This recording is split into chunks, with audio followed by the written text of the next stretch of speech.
think I got it.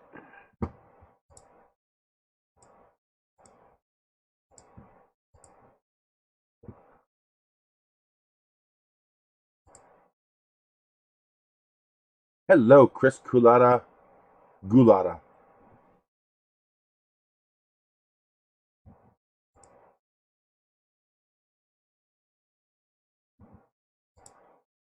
The Guinness. The Guinness. I don't know why I find that funny.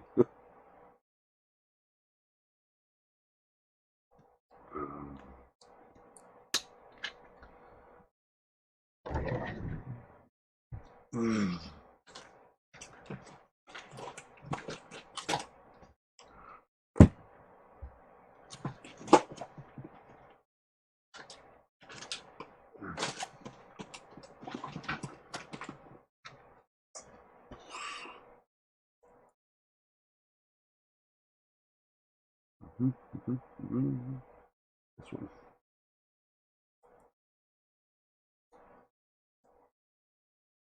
Hello, red light.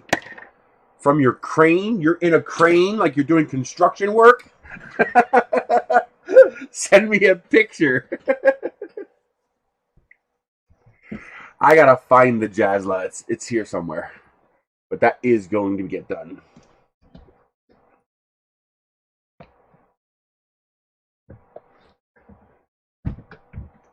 Seriously? Come on, stop messing with me.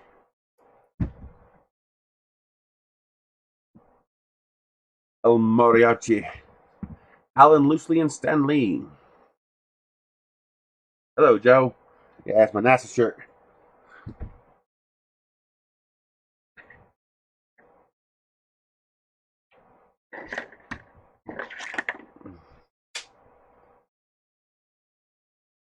Nice. How do you like it?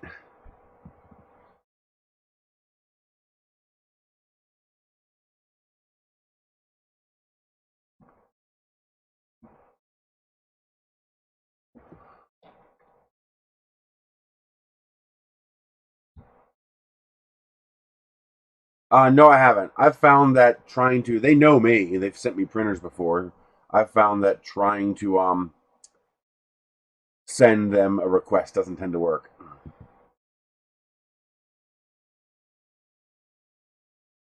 But mono's the way to go. I would not buy, unless I got it for like $100. I wouldn't buy a printer with a color screen. I would just hold out for mono. Although I have a few extra color screens. They had them on sale for $20 once, and I bought like 3 of them. He's doing good. Joe asked how Ender is doing. Ender was really sick with a UTI, which is very commonly fatal to cats. But he seems to be doing great. 200 pounds? Do you mean like UK pounds or mass pounds?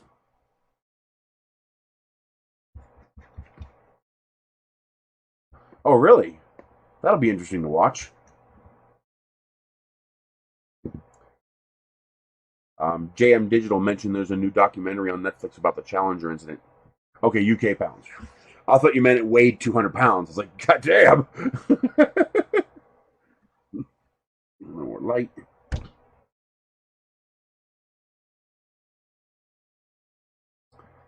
Once I get this mess cleaned up, I got a new light set I'm going to set up. This is 3 USB light panels that you put on tripods around whatever you're doing. That would be pretty cool.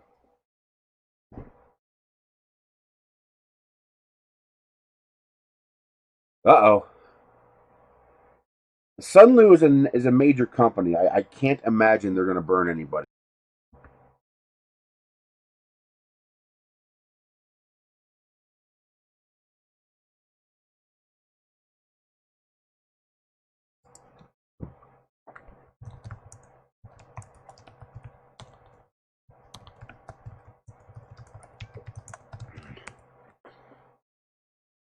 There you go. Yeah, Windows did a hard crash. OBS does this every now and then, where you do something weird in OBS and it causes the entire system to just hard crash. Like blue screen, memory dump, it's rebooting.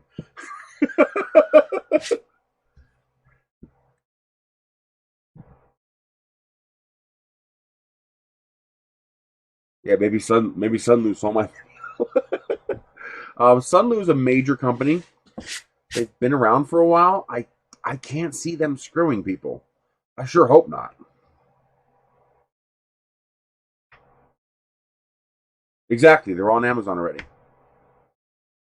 That's actually how I got this by that program I'm in. Nothing to do with Sunlu. It showed up in my list, and I was like, hell yeah, click. Oh, this thing's got a high-speed SSD, 32 gigs of RAM. It's a Core i7 at 3.6 gigahertz. This thing is a monster. You saw how long it took to reboot.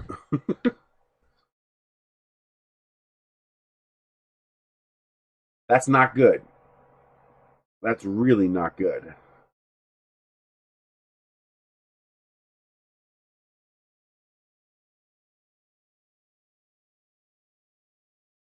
No, but that's I expect that's a manufacturing issue because this box is not the first of its kind. It's kind of why I'm a little worried. I actually have one of these from well over a year ago, and it was made by Esun. So there must be a company making these, and they're rebranding them because this looks exactly like the slightly. This is slightly different than the Esun one. They've clearly got it branded, with their logo. So someone is making these, and these companies are rebranding them. My question is, I loved the Esun box. It was a nice little box, but the fans died quickly. Got noisy, and it could not reach the higher temperatures it claimed. Like I'd set it for 60 C, and it would never get there. It's just the heater just wasn't strong enough to reach those temperatures. Yeah, same thing. Well, I'm either they're making more profit or the branding costs them more. But the Esun was originally 129.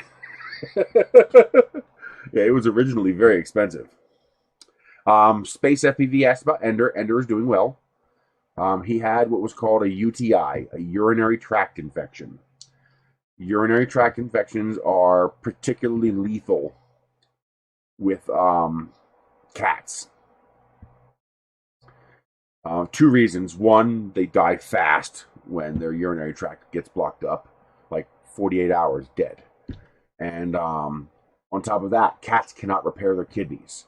So if any kidney damage occurs, it can't be fixed. But he never actually blocked up completely, and he did recover. And now he's on strictly wet food. That costs 4 times as much money because I got to feed them 120 cans of food a month.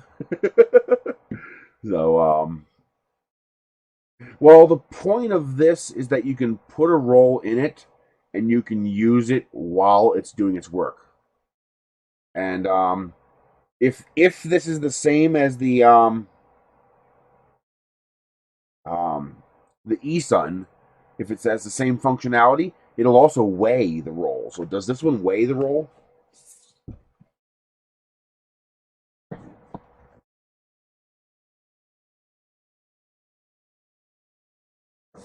I don't know. The Esun was capable of weighing the roll, so as long as you knew how much the roll itself weighed, you could adjust that. You can in the tar in the unit on the Esun one, and so you know exactly how much filament you had left, which was pretty cool. So I'm guessing this is exactly the same thing, just rebranded. Hopefully improved. It says here heats up quickly and evenly. The Sunlu one, the Esun one, could just never heat up to the temperatures it claimed. At least the one I got. Maybe I got a bad one. I don't know. But it can never heat up to the temperatures it claimed. And if you don't heat up hot enough, you're not going to dry the filament. So we're gonna put my barbecue thermometer in it, and we're gonna see how warm it gets. I got this wicked little barbecue thermometer. It's got 4 probes, and you put this next to your grill with the probes plugged into it. $80, and then you have the receiver, which you can bring in the house with you, and it receives the 4 temperatures from the unit by the grill. Pretty slick. I'm pretty sure this is 80. I can find out. Hang on.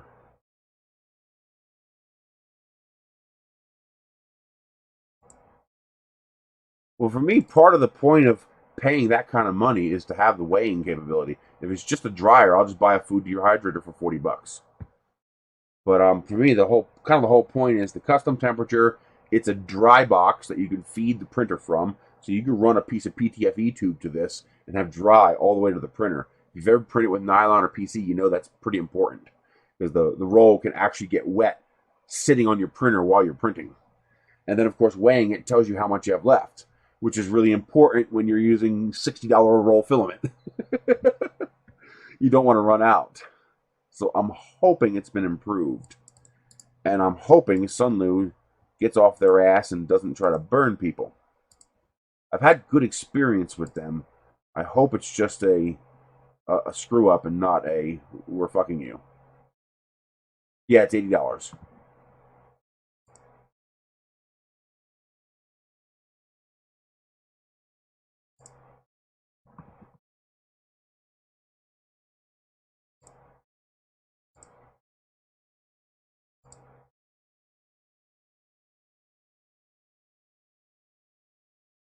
I'm just checking through my messages here. I don't need any of you. You all can be deleted. Oh, are they? I'll have to check it out. If I can get you guys a discount code, even better. Yeah, one roll. It's designed to replace your spool holder for your printer. So the idea is you put your roll in here, it dries it, it keeps it dry, and then you can actually feed from this right to your printer.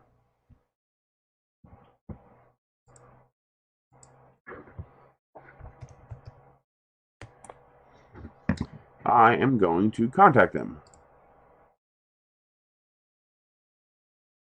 If I can. Let's see. Do I have a contact for them? I might not.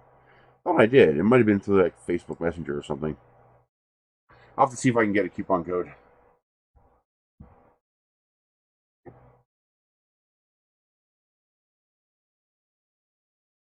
Oh, that kind of sucks.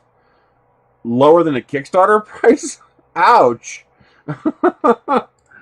Really? That sounds like bad planning. Philodryer? Yeah, Philodryer S1. Okay.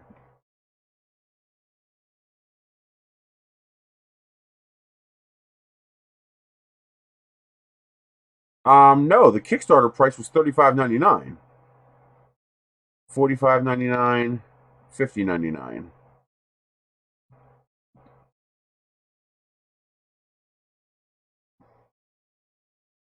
Yeah, not even close, guys. Unless they're giving you a coupon for half off. This was $46 on Kickstarter. Shit, I kind of wish I'd have done that.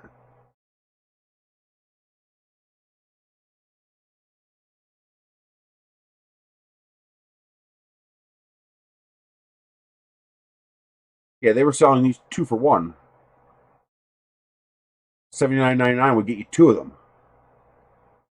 So yeah, the coupon code. There's no way in hell the coupon code's bringing this to half off.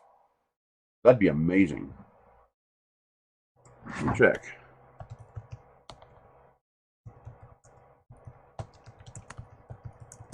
See if anybody's using a coupon code anywhere.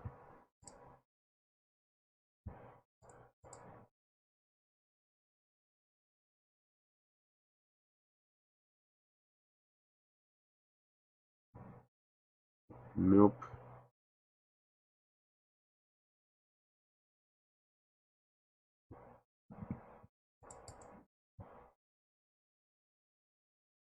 Let's see. It says they're going to start shipping from the EU USA warehouse September 10th. So the shipping should be beginning. It should be in progress. They might not have anticipated the COVID delays.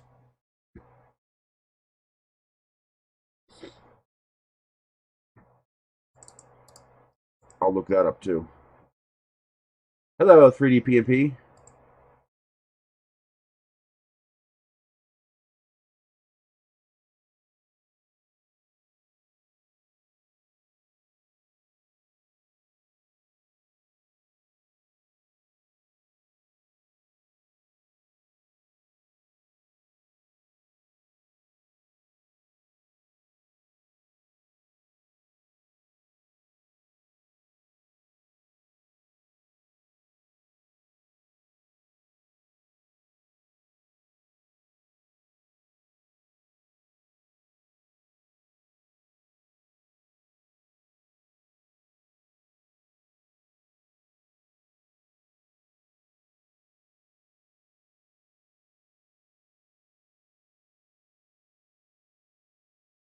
Let's see, I'm reading the page here.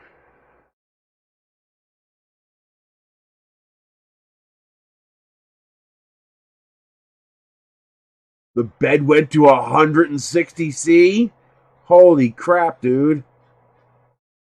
I haven't used the CRX or the Tennis Pro in a while. They're sitting out in the container. So the SSRs have a problem?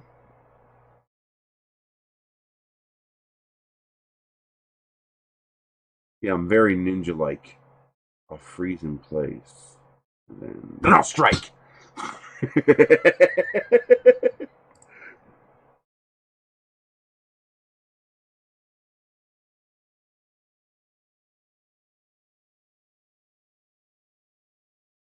So what's this selling on Amazon at a huge discount over what backers were offered?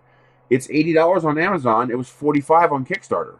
I don't see where the thing is. I'm doing all right, WFO Rider. I got some head issues I got to deal with. Gotta stop being lazy. But I think I'll make it. I think I'll figure it out and get my shit in order.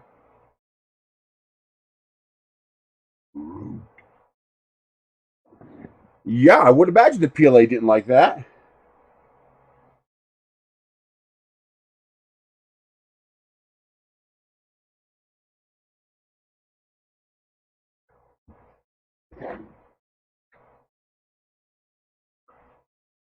The critters are doing good. They're on wet food now, so it's gonna be interesting because I like to have several months worth of food on hand. What's the point of me having all the food I need if I can't feed the cats? The shit hits the fan. So I gotta uh, get at least 120 cans of food so I can have a 3 month supply. Because you gotta feed them 4 cans a day. You eat 2 cans per cat per day.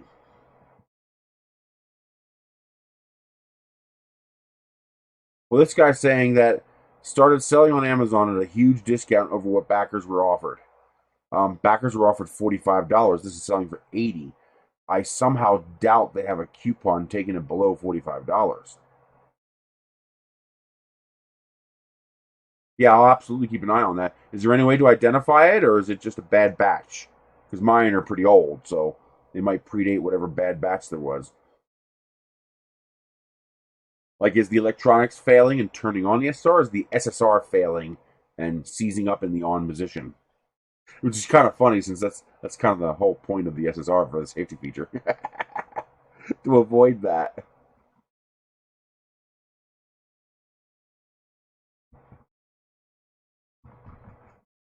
Huh.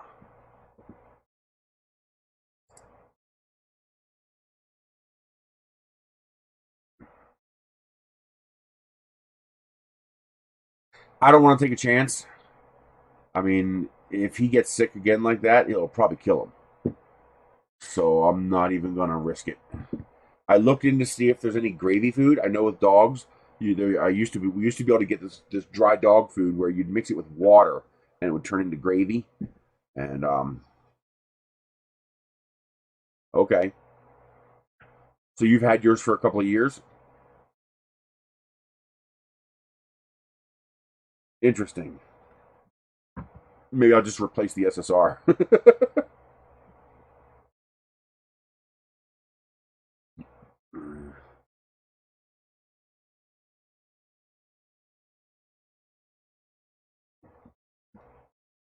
Huh. Let's see here.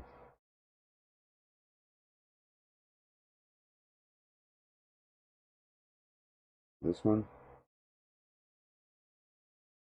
This one.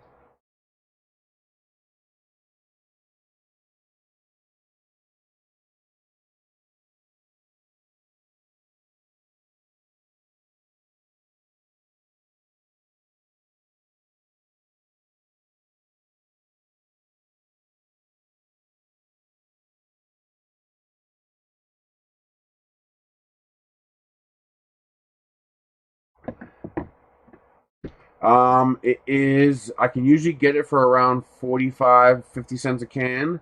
I can get 9 lives for 40 cents a can, but they don't seem to like that. Not as much. So I'm using Friskies, which is about 45, 50 cents a can. And So it's about $2 a day. So 50, 60 bucks a month versus dry food, which is about $10 a month. It's a big difference. Ooh, is it a big difference?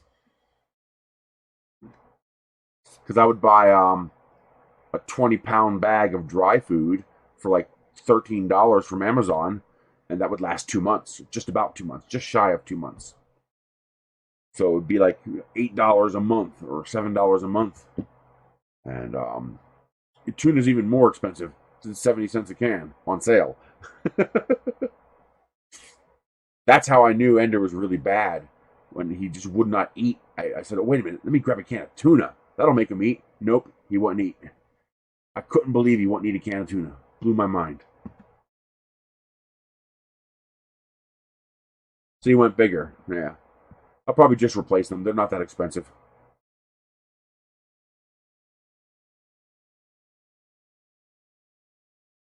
Actually, they threw a temper tantrum when I switched to wet food because they wanted the dry food because they were used to it.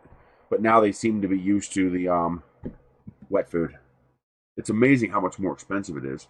And of course, they're stupid with these. Well, I guess they're not.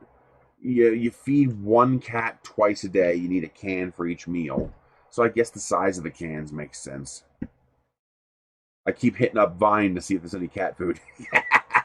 I've already gotten two. I got 12 cans of this stuff.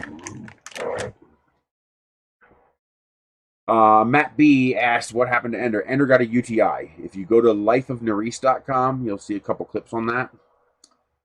Oh, by the way, my portal page is up. So if you go to nerisse.com, nerys.com, that has links to all my other pages. So I got, these cans of food, free from that program I'm in. And they love it, but I could never buy this on the regular. It's mostly gravy. Now, apparently that's their point. It's a lot of gravy. And but he did recover from the UTI, which is very potentially lethal to cats, and they seem to be doing fine. I've got them. I'm not even going to play with it. They're both on wet food. Apparently, the problem is cats get most of their moisture from the critters they kill when they get it. Cats are carnivores. They don't. Dogs are omnivores. Cats are carnivores. Cats only eat meat. They don't eat vegetables. They don't eat grains. They only eat meat.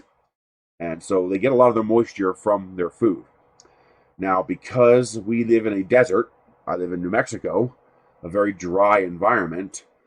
On top of that, when they eat, that inhibits their drink reflex. It suppresses their drink urge because they're eating. But they're eating dry food, which is actually drying them out. So you combine that with the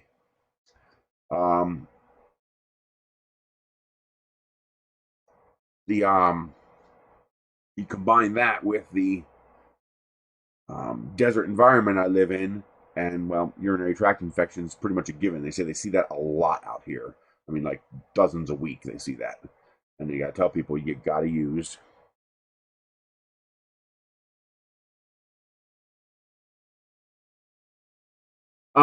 I can't imagine raw food would be affordable for me. I mean, I know the cheapest meat I can get is chicken when it's on sale, and that's $1.99 a pound. And you got to feed each cat, almost a pound of food a day. So I can't imagine that being affordable.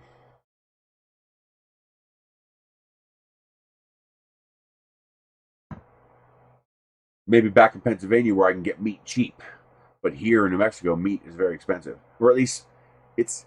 I keep saying it's expensive, but it's expensive to me. So if you go into an Acme in Pennsylvania and you go into a Smith's here in Edgewood, besides steak, which is stupidly expensive, the food prices are about the same. What's missing is there's no discount stores out here. While back in Pennsylvania, you're littered with discount stores. You have Aldi's and Save-A-Lots and scratch and dent stores all over the place. Here you don't. There's none. They don't exist. So I'm worried that if I try to cheat it and go wet and dry, that a UTI will come back, and it would just excuse my language, but it would just seriously fuck my life if he died. I really love that cat. So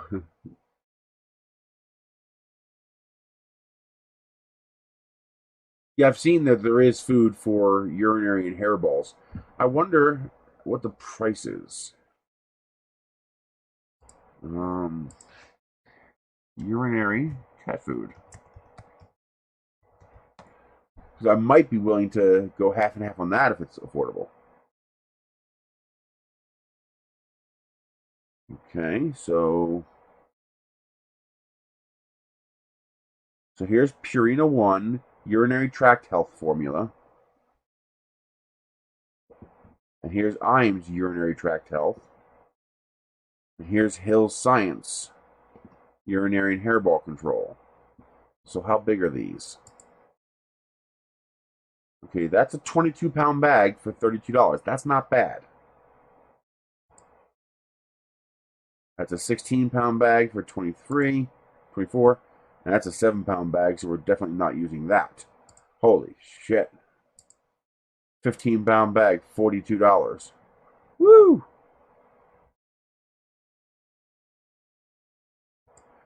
Well, both IAMS Proactive Health and Purina 1, they both have urinary tract health formula.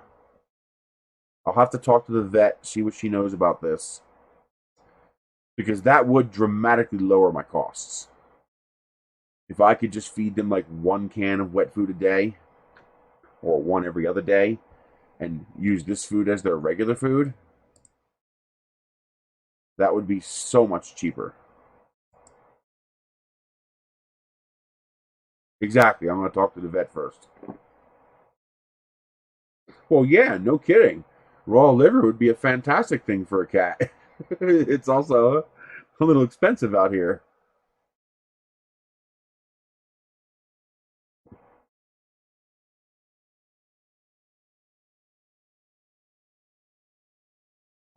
Oh, that's right. They disabled the Rakuten, so I don't get affiliate income from Walmart anymore.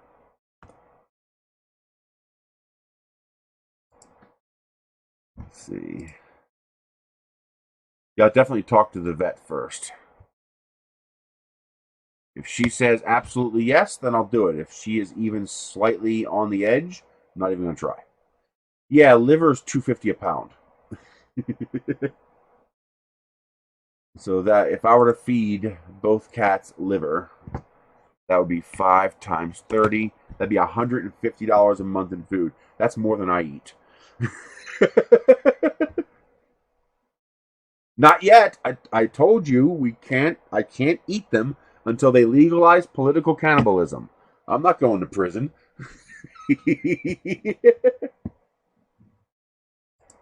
Where would you even get chicken livers? Like, where would you buy that? I looked here. I didn't see it. Hang on.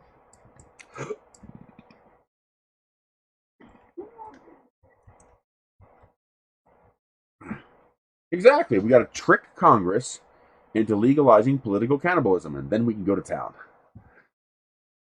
See, I don't see chicken livers on Walmart. Do you have a link?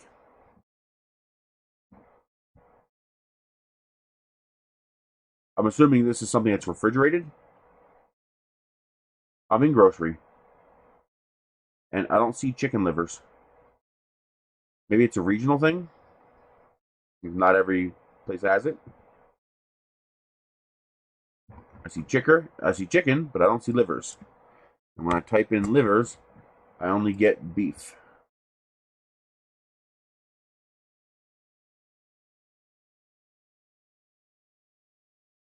Yeah, but I live in the desert, and apparently that makes it worse. And apparently, once they have a UTI, they're more prone to it. Not all cats are prone to it. For example, Noel is fine. He didn't have any problems. Wow. Well, that's probably similar to what we have here. 55 cat would be about what, 40 US?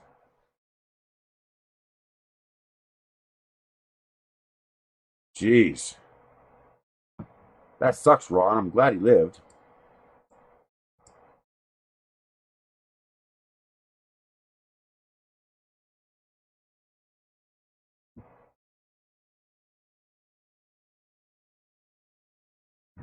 So that's what I'm seeing here for the dry food approximately. Here's 22-pound bag of Purina 1 for $31.99. And here is a 16-pound bag of Iams Proactive for $23.84. But I'll have to validate this with the vet to make sure that they're okay with it.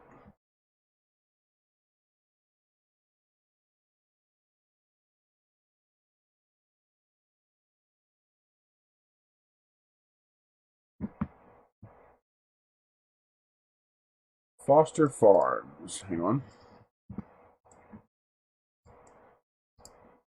Yeah, today's going to be a relatively short stream, a few hours, and it's also going to be very casual.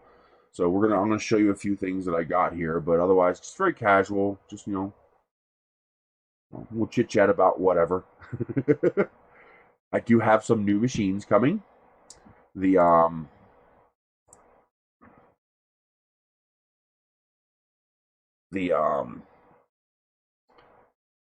we got the CR6 SE, which we're going to do soon, the one I got from the Kickstarter.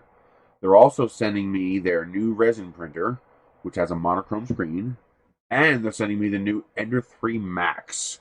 It's an Ender 3 with a 300 by 300 by 340 build volume.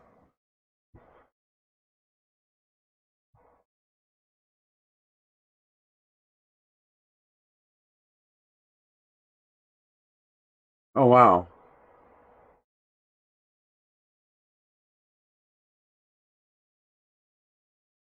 I mean, we're not going to have a directed focus. We're not going to be building a printer.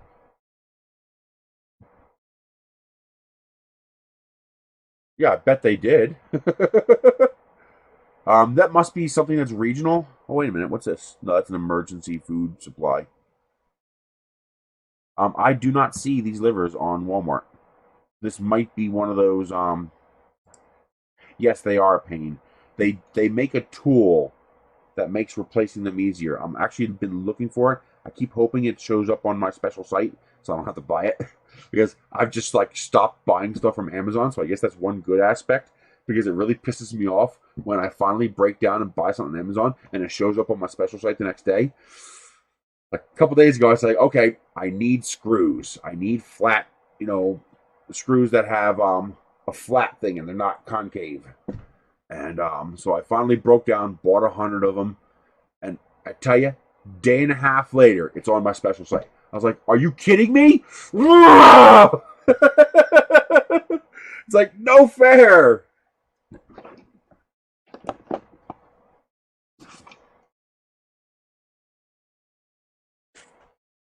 Hang on a second. Let me take care of this real quick. Oh, that's not working either.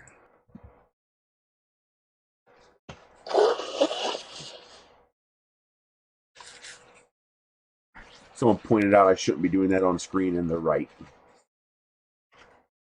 So I wanted to do that off to the side. Yeah, they make little tools that go over the connectors and push the pins down and make it easy to slide out. Amazon doesn't say anything about measuring weight. Yeah, I don't see anything on here about measuring weight anywhere. So I don't know if this does that or not, which would be a pity, because to me that's a big feature. Although it requires you to know the mass of your spool.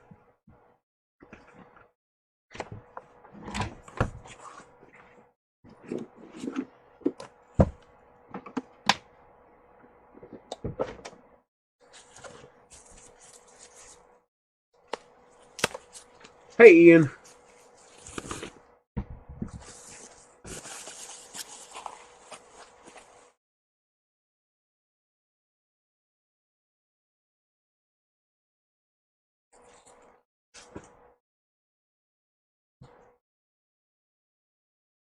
Oh, it looks cleaner than the Esun box.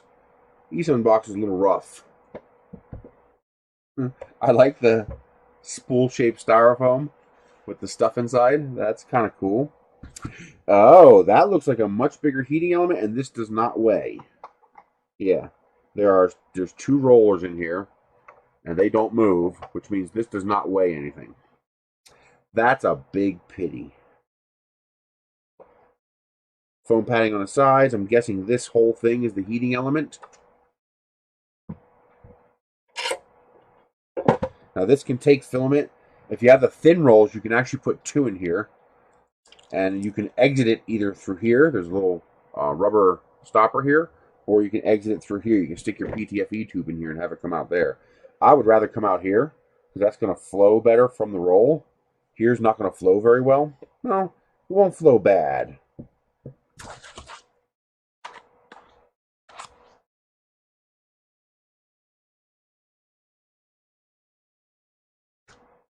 To prevent tangling... Oh, that's interesting. They have a little card they include, and you can poke your filament through the card to keep the filament from tangling. So if you let it go, it doesn't tangle itself. That's actually a pretty novel idea. You can easily 3D print a bunch of little things like that.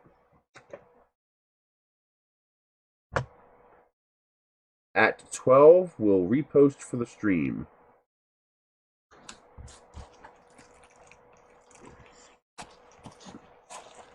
Take off your tie. Ties are fun. Alrighty, this is 24 volt, 2 amps.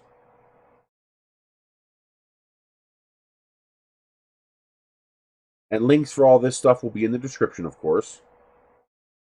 Also, hey, I got a way. If you guys want to send me $2 and it won't cost you anything, it's a one-time thing, but there's a link down below for Fetch. Fetch is a app that allows you to scan your receipts. And they give you 25 points for each receipt you scan. And the cool thing is, all my Amazon receipts count as well. And I of course, get a lot of those. And why is it asking me to log in? Oh, that's interesting.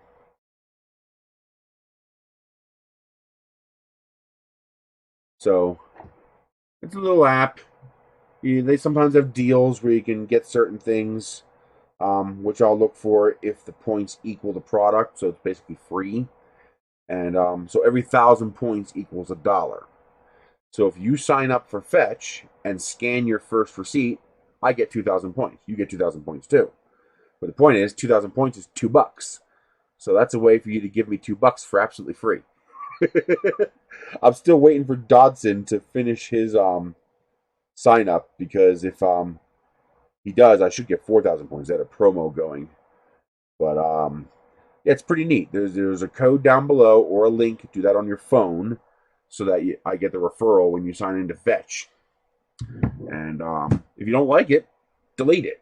You know, but hey, I like it because it's passive income. I've got 41,000 points. That's $41. So that's $41 I didn't have before. I'll take it. It's the same thing with Field Agent. When I use that, they'll say, okay, go take pictures of the recycle bales at Walmart. I get $3. Okay. Today I'm getting let's see, my jobs. Today I bought a 16-ounce bag of pure organic confectioner's blend stevia sweetener powdered sugar substitute. It was $8. They're going to refund me the $8, and they'll pay me $3 for giving them my opinion on it. So I make $3 for free, and I get a product for free. So it's a way of making little bits of passive income. Thank you, Colin.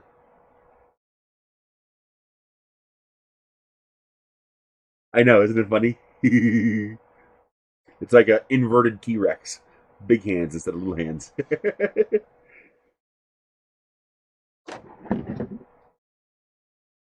This body is a sin. I need to get rid of this weight.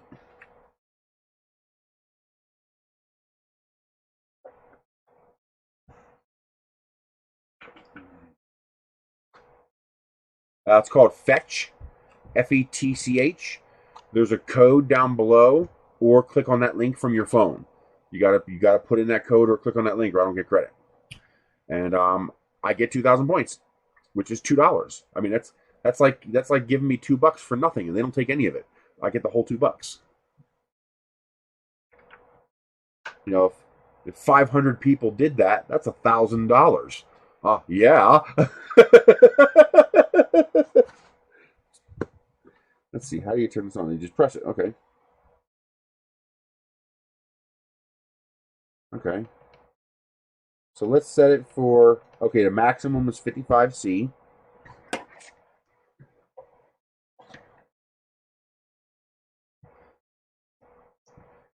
Let's see if it gets to 55C.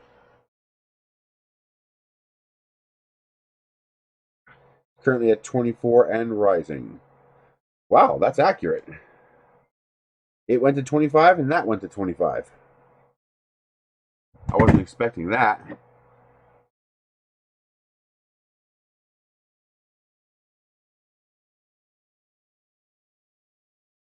Oh, also, make sure you guys come back later on today at hey, the fan finally turned off. Oh, thank God. At 6 o'clock Pacific time, so 5 o'clock Mountain time. No, so 7 o'clock Mountain time. Yeah, 6 Pacific is 7 Mountain, I think. Or is it 5? No, it's 5 Pacific, 6 Mountain. So 5 o'clock Pacific time, 6 Mountain time. I'll be on Jerry Knapp's live stream.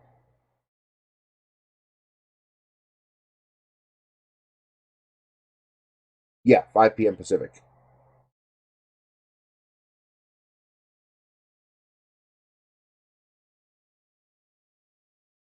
Uh, 6 hours?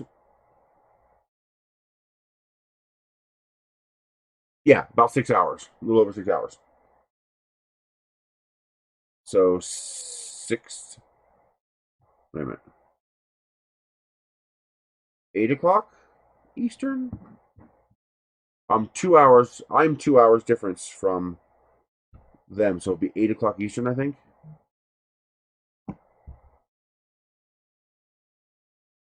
Yeah, 5 Pacific, so that would be 8 Eastern, I think.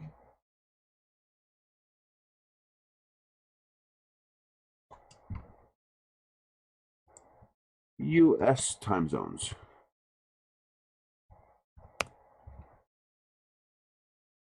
So Central, Mountain, Pacific, and Eastern. So that'll be, so if it's 5, 6, 7, 8. Yeah, 3 hour difference. So it'll be 8 o'clock Eastern.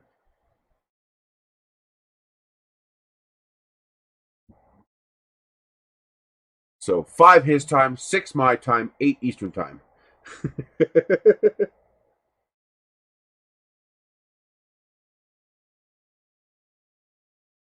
What?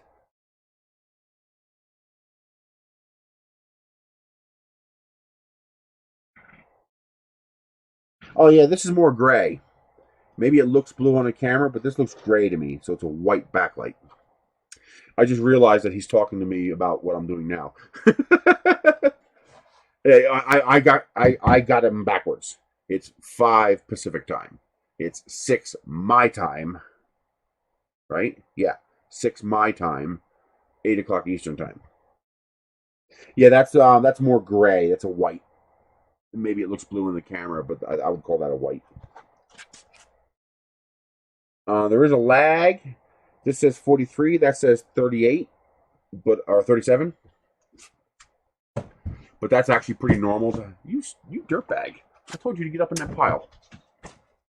But that's normal to have a little bit of lag between them. Yeah, I think it's a U.S. only thing.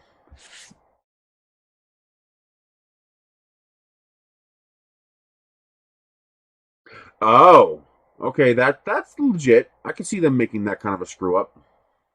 Yes, I'm Mountain Time. I live in New Mexico.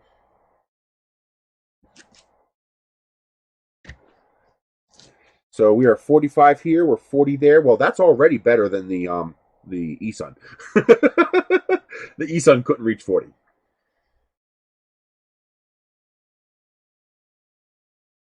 That's good. Well, if the audio was cutting in and out, that was probably your end, because if even one person receives it clear, then it's good. Well, that's called logistics, Dr. Jekyll. You make a mistake, your logistics get fucked up. Right? They. I can understand them not wanting to ship out the Kickstarter units until they get the money. It's a lot of money. You know, we're not talking about a couple $1,000s here. We're talking about however much they made. And that's got to pay for these things. And then you have the issue of they probably planned the Amazon delivery months ago to synchronize with Kickstarter. And now that the Kickstarter is delayed, they can't undo the Amazon. It's already been shipped. It's already there. So that's just logistics. That just happens. No, Mountain Time has nothing to do with daylight savings time. That is an individual city or state thing. So we recognize daylight savings time. I would love to see them stop recognizing daylight saving time. There's no point in it anymore. But I think parts of Arizona, or is it Nevada, that doesn't do daylight savings. But we do. Daylight savings is active. 52 on here, 45 on here. That's pretty good. That's actually pretty damn good. And I don't have the thermometer touching the bottom. It's just floating in the air there.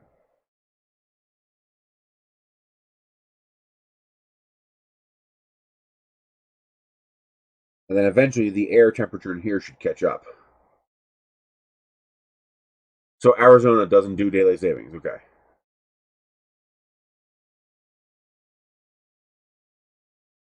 Yeah, they try to not split countries and states, so the time zone will actually meander with the borders of countries. So, for example, you'll notice in the U.S., you know, the East and Central time zone does kind of this, and the Central Mountain does kind of this, and then the Pacific does one of these.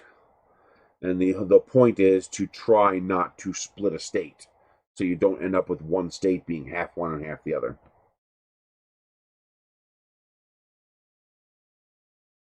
Well, it does hurt. It sucks, but you know, it's logistics. Shit happens. I mean, nobody's getting screwed. You just don't get that euphoria of getting it early on Kickstarter. You know, that sucks. But, you know, I can understand them not wanting to ship until they have their money.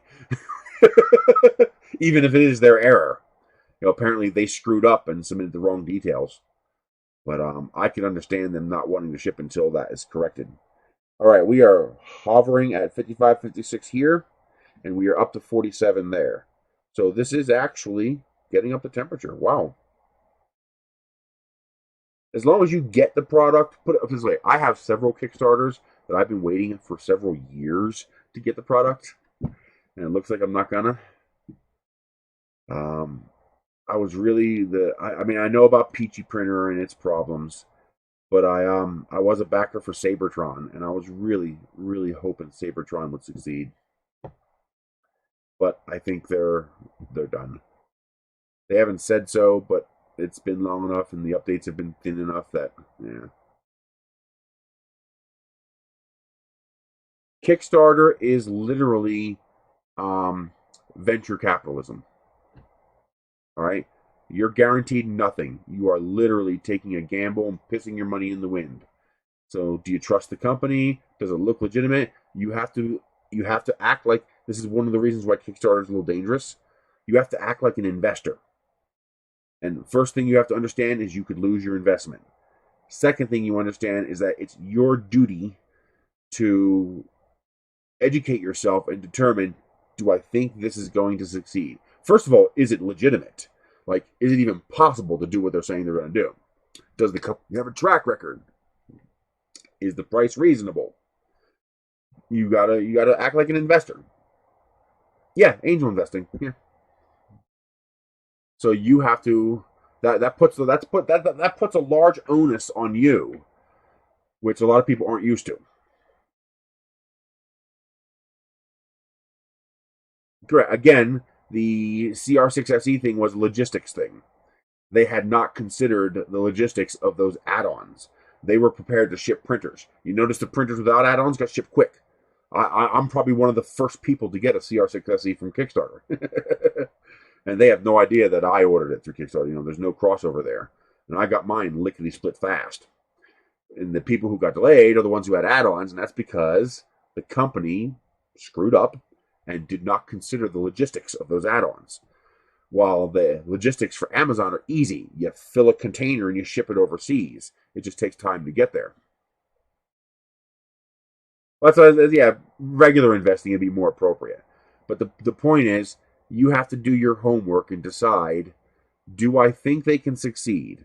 Does it look like something they can actually build? Does it look like something they can actually sell for that price? I'm trying to remember what it was. There was one Kickstarter I saw where I chose not to back it because the product looked legit. I think they could build the product, but I don't think they could do it for the price they were trying to sell it. I think their costs were going to overrun their income very quickly. And I was like, yeah, I'm going to wait and see if it actually gets released.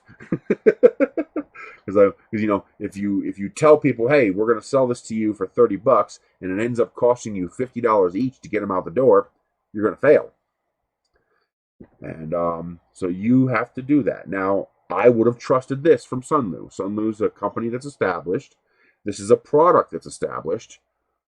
I would have said this was legit. Okay? Now, what happened is a clerical error. They fucked up. The bank account details were wrong, so they never got their payout from Kickstarter. And obviously, if they don't have their payout, they're not going to ship it. No company with a brain would do that. Unless that company was large enough and established enough that they knew it was, like, for example, if I don't even think Creality's big enough to take that gamble. But if, for example, Sony decided to do a Kickstarter just for shiggles for a new headset, and they had this happen, Sony would probably eat the cost and just ship out the headphones because they know eventually they're going to fix whatever problem there is with Kickstarter and they're going to get their money. Because Kickstarter's a legitimate company. Sony is an established legitimate company of a huge scale. Kickstarter knows this. So the Kickstarter's not going to try to keep Sony's money. Their lawyers would eat them for lunch. Okay? So Sony knows this is going to get fixed. Just start shipping the product. But a smaller company like Creality or Sunlu, they can't afford to do that. They could lose the company.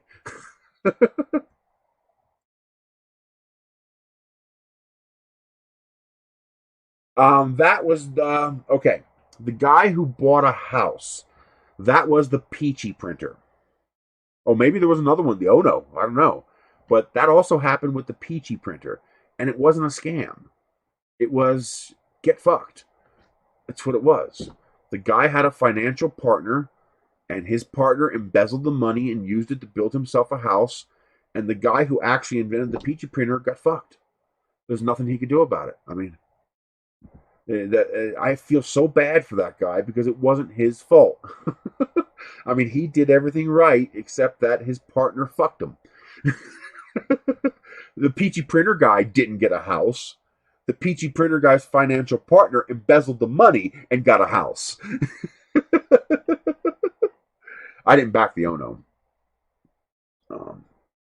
We are at 47 internal, 56 on the screen here, 55, 56.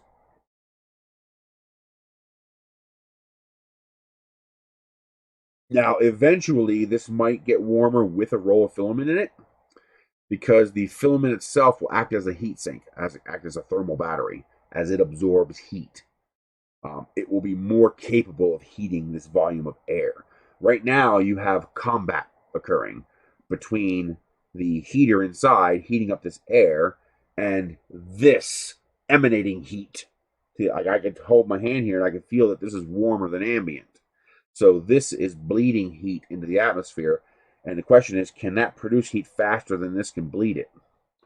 We're reaching 47 internal, according to the thermometer, and 56 on the screen. So the heating element is hitting 56, but this is only hitting 47. The problem is it'll take like an hour or 2 hours for that roll to reach temperature.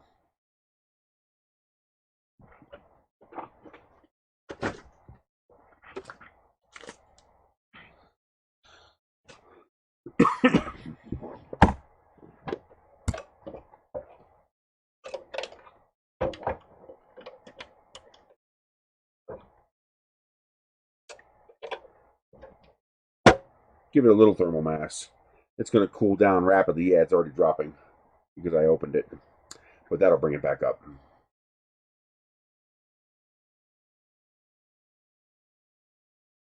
But it's going to take quite a while. So while we're talking about other things, we'll let that do its thing.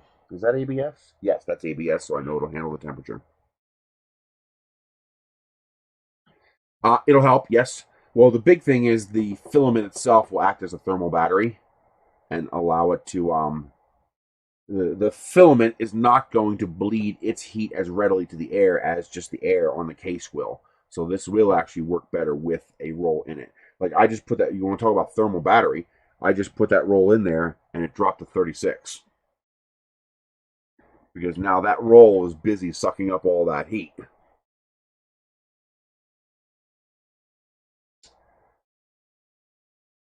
So it's going to take a bit, probably an hour for that to compensate. The whole point of this is not to drop a roll in here, crank up the temperature and go. The idea is you'd put this in here the night before and you'd let this thing just thermally cook and boil that moisture out. And then it would keep it warm and dry as you were printing, which is pretty cool.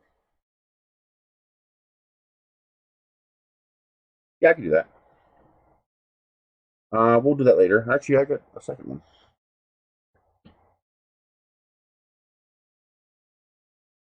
48 watts. Maximum power consumption is 48 watts.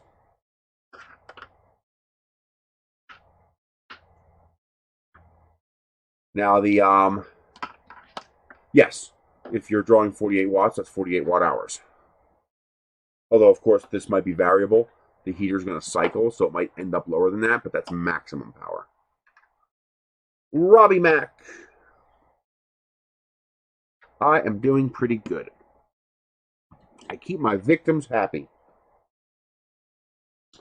All right, let's get this in direct contact with the heating element. Now, I can't actually put it in direct contact with the heating element. It's a heating plate, and this is a barbecue probe, so the probe can only just touch it, and the probe is supposed to be engulfed in it, so it's not going to be quite exact, but it should be a lot closer. Yeah, it's already up to 47.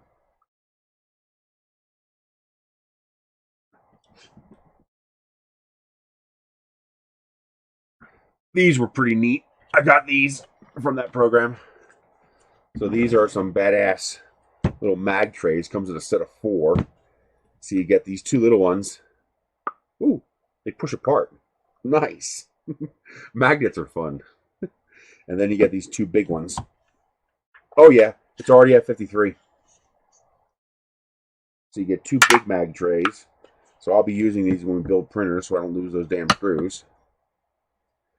Yeah, 3+ hours exactly. I have a T. No, I don't have a Tico. I don't have. That's one I don't have. I don't think I have a Tico. No, I don't. Eventually, I'll get one. I just want these weird printers. I don't know why. That's pretty slick, though. I like that. Here's something you should not buy unless you're a glutton for expensive, silly things. This is a company that's trying to be like an Apple, or a Nike. Hello, Brody. So it's a first aid kit. So you got a compass on this end, actually a pretty decent compass. And you have a flashlight on this end that uses 3 N cells. And you have to press and hold to turn it on. And then you have low, you have red, and you have SOS. And when you unscrew it, so that's your flashlight. By the way, they put a red LED on here, and it's worthless. Because what people don't realize is it's not the red light that preserves your night vision. It's the low lumens. And red just happens to be a very low lumen color, so it's ideal for it. But if you crank up the lumens on the red, you're still going to destroy your night vision. On top of that, they designed it so you have to go to white first. Boom, there goes your night vision. So the red, which is way too bright, is useless anyway. So make that 1/10 as bright as that, and make the red first, not third. But it comes with actually a pretty nice little first aid kit.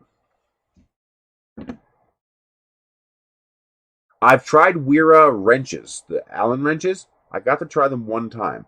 one of you guys actually bought them for me. I received them from Amazon from my wish list. One of you guys sent them to me, and I got to use them one time before my brother stole them. That's life. So here's a first aid kit. It's a very simple kit. Some analgesics, some blood stops, some bandages, thermometers, Advil and aspirin, stuff like that. A whistle and tweezers and instructions on the back and stuff like that. It's more of a a gadget kind of thing. It's not so much a really useful first aid kit. You know, it'll be good for you know, if you get a scratch or if you want something like that. Now, here's the reason you're not going to want this. Okay, remember I told you they're trying to be Apple. Although I am impressed that it's actually pretty easy to get this to go back inside here. That's actually really impressive. I thought for sure there was no way that was ever going back inside of there. And this is all aluminum. It's really nice. It's very well built. And on this end, it's a one tube all the way through. It's just easier to get to from this end. I think that's glass gloves. I don't want to take them out because I'll never repack them. And there's some tape for repair, for bandaging, for trail marking. So, you know, neat little set. Here's why it sucks.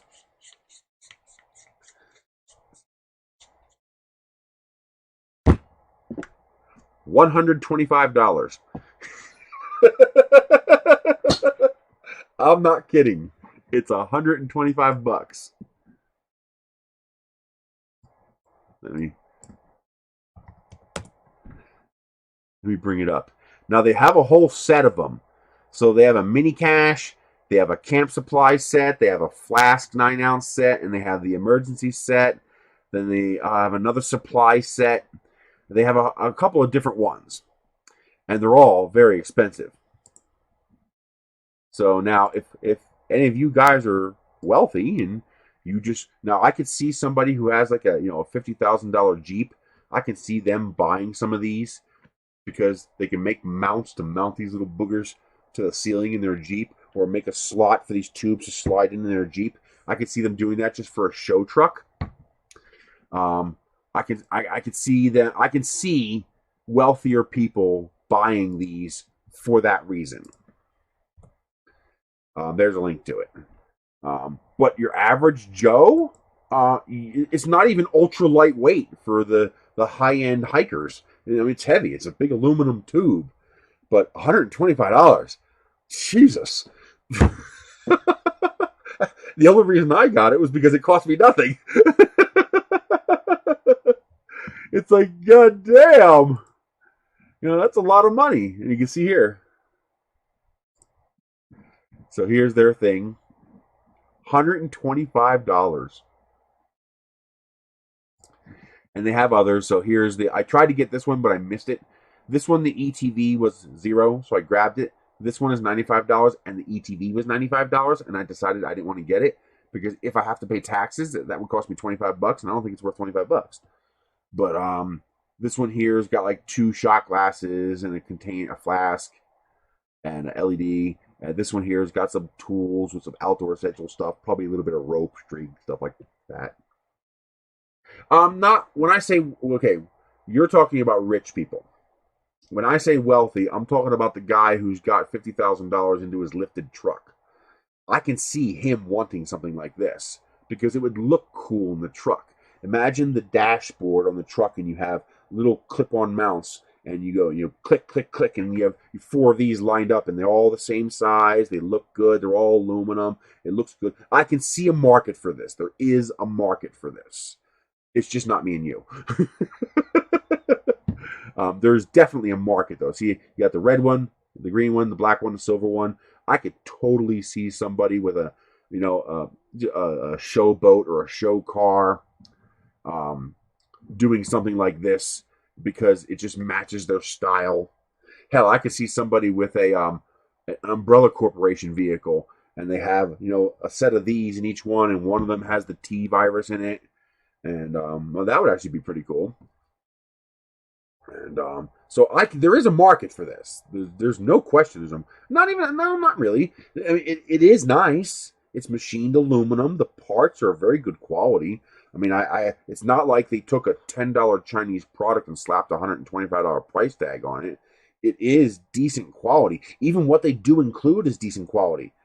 It's just too much money for what it is for the average person. If this were $40, I'd say grab it. This would be a bargain at $40 just for the freaking cylinder.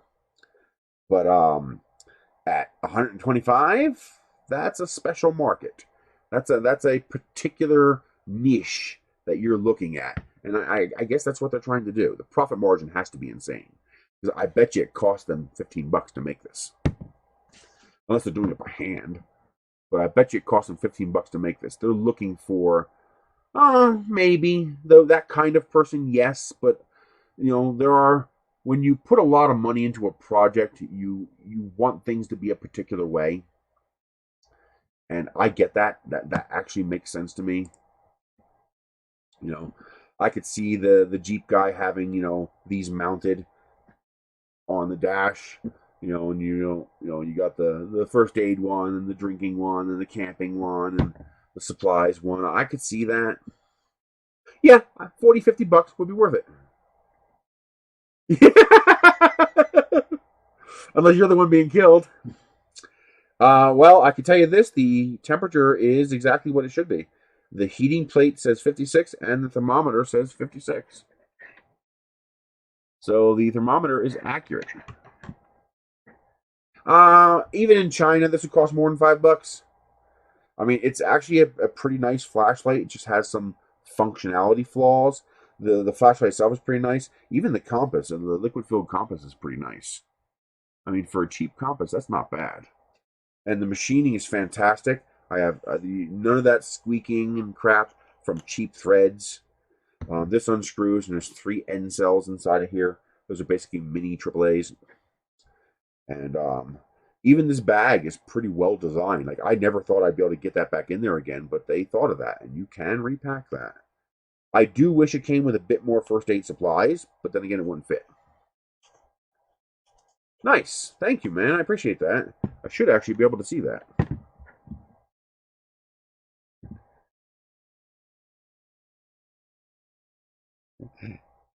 Not yet.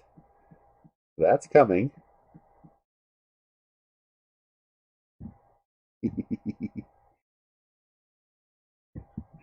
Jerry asked if I showed you the mega hard hat. Not yet. You're going to like that. Actually, that's a pretty good example of what I'm talking about, except that's actually functional. So we are now at 28 degrees inside the middle here. I have that thermometer higher up. So like I said, it's going to take a couple of hours for this to heat up that roll, just with ambient temperature there. Okay. I didn't buy this. This cost me nothing. Okay. I would never spend $125 to buy one of these. I'm not stupid.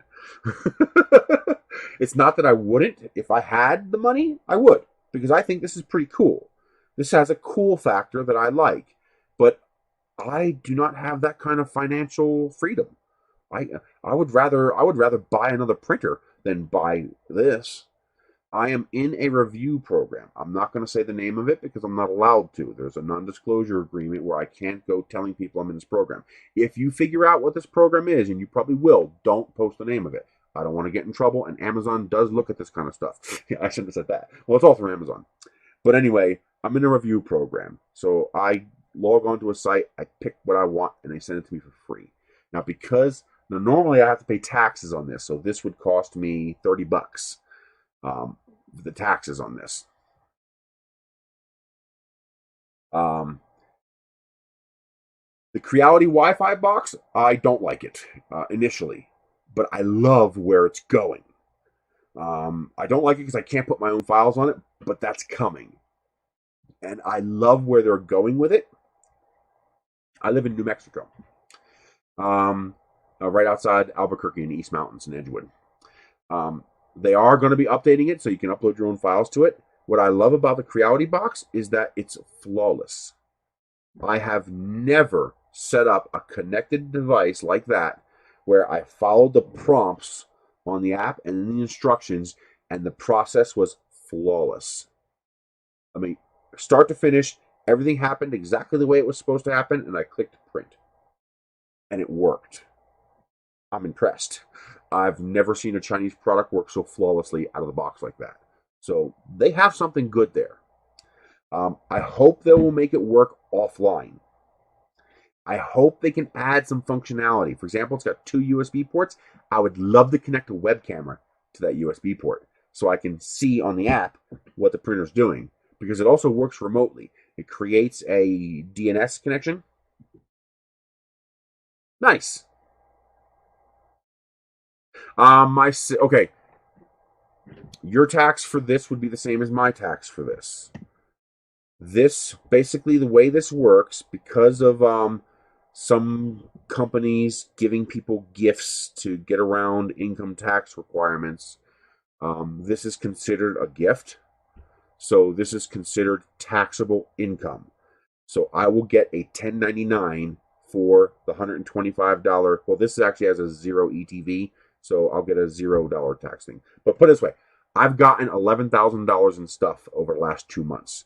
So I will get, no, you cannot, but I'm hoping you will be able to.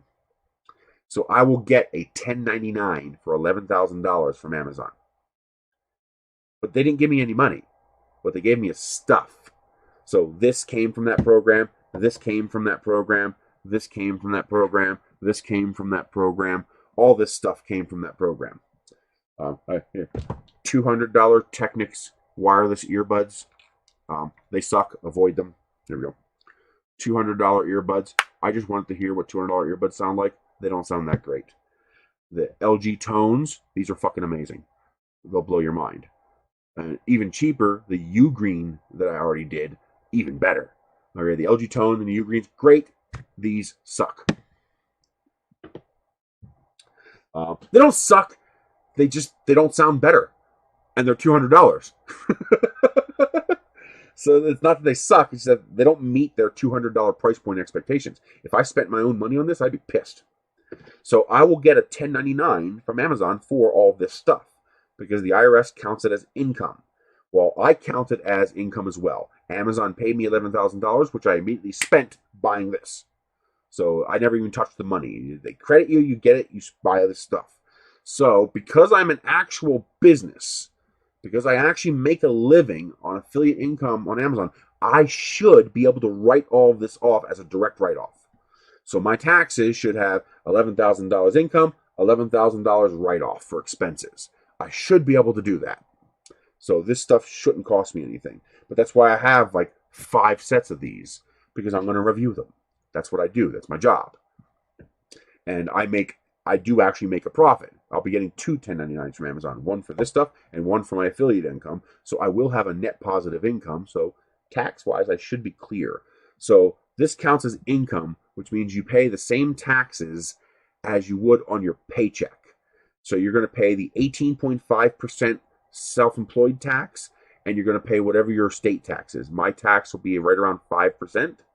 So I would be 24% I would have to pay on the value of all of this if I didn't have a business where I could write it off. We are up to 28 degrees internal now. Keep in mind, we have thermal mass in here, and I've raised the thermometer up to the middle of the container. So now the thermometer is inside the center of the spool. So it's going to take quite a while longer for it to heat up, and it's touching the spool. So the temperature we're getting is the temperature of the actual plastic spool, not of the air. So that will probably take several hours to actually come up to temperature. But you can see we're seeing 56 on here, 57 on here. So it is actually reaching that temperature on that metal plate in there. I do wish it had the ability to weigh like the Esun one did. I like that functionality.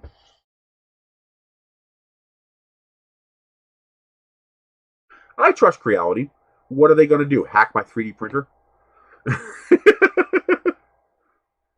I mean, if you trust Google and Facebook and Messenger and Instagram and TikTok, if you trust all those, what do you think Creality is going to do?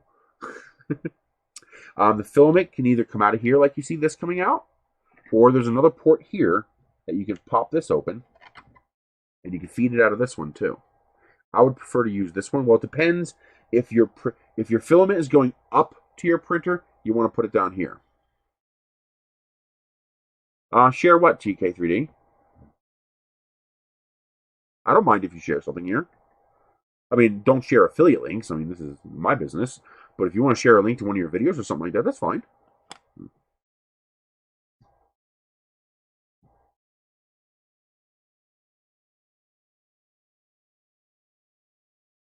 Hey, Jari. No problem being late. You know we always go for a while. So I can't wait any longer. I want to show you some of the other stuff. So I also got this copper bottle. I love this. It does not insulate. It's copper. It's the opposite of insulation. It'll suck the heat or cold out of whatever you put in it. But it's just freaking cool. It's copper. Again, something I wouldn't spend my own money on, but because I'm in the program, I grabbed it. How about a cat food dish that looks like a cat or a dog, but it's raised so the cat doesn't have to bend over to the ground to get the food. Also makes it easier for you to pick up. You don't have to bend over so far to pick it up off the ground.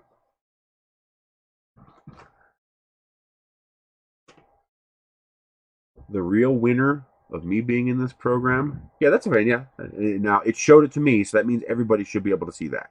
Yeah, that's totally no problem posting links like that. You guys are my buddies. I don't mind that at all. You know, some rando comes in and wants to post his affiliate links, F you. But one of you guys wants to post a link to your own channel, that's fine. Check this out.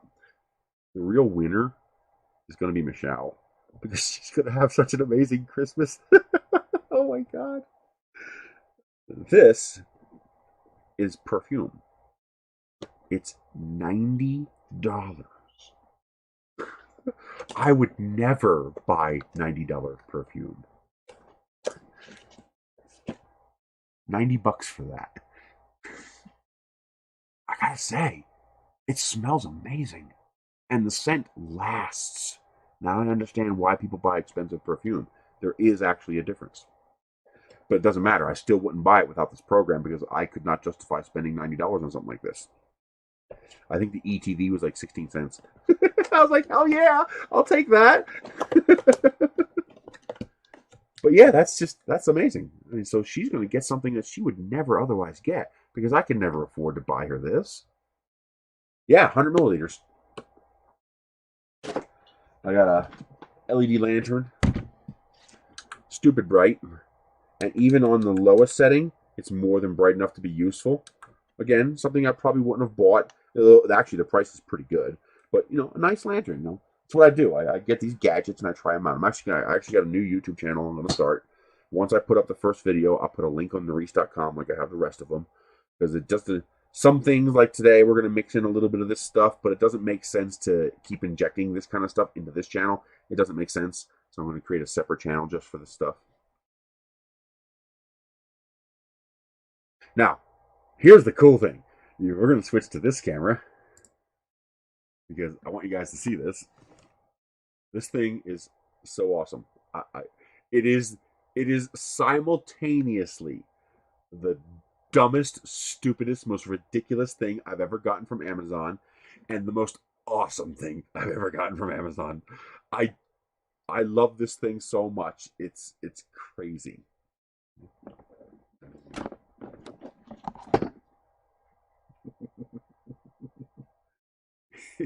It's a hard hat, but this is so much more than a hard hat. Okay, first the elephant in the room. It's got a fan. Okay, so there you go. Now, even on the low setting, this fan is amazing because if you know how hard hats work, there's a webbing inside here. Okay, so this is what creates the separation between you and the hard hat. So when something hits the hard hat, you have that separation gap in here, and that's what makes a hard hat work. Well, that also means there's a continuous gap between your head and the helmet, which means the air this fan draws in comes out all around your head. It's cooling your entire head. If you live in a dry climate like I do, this is amazing. I mean, just absolutely amazing. Oh, and there's a screen here.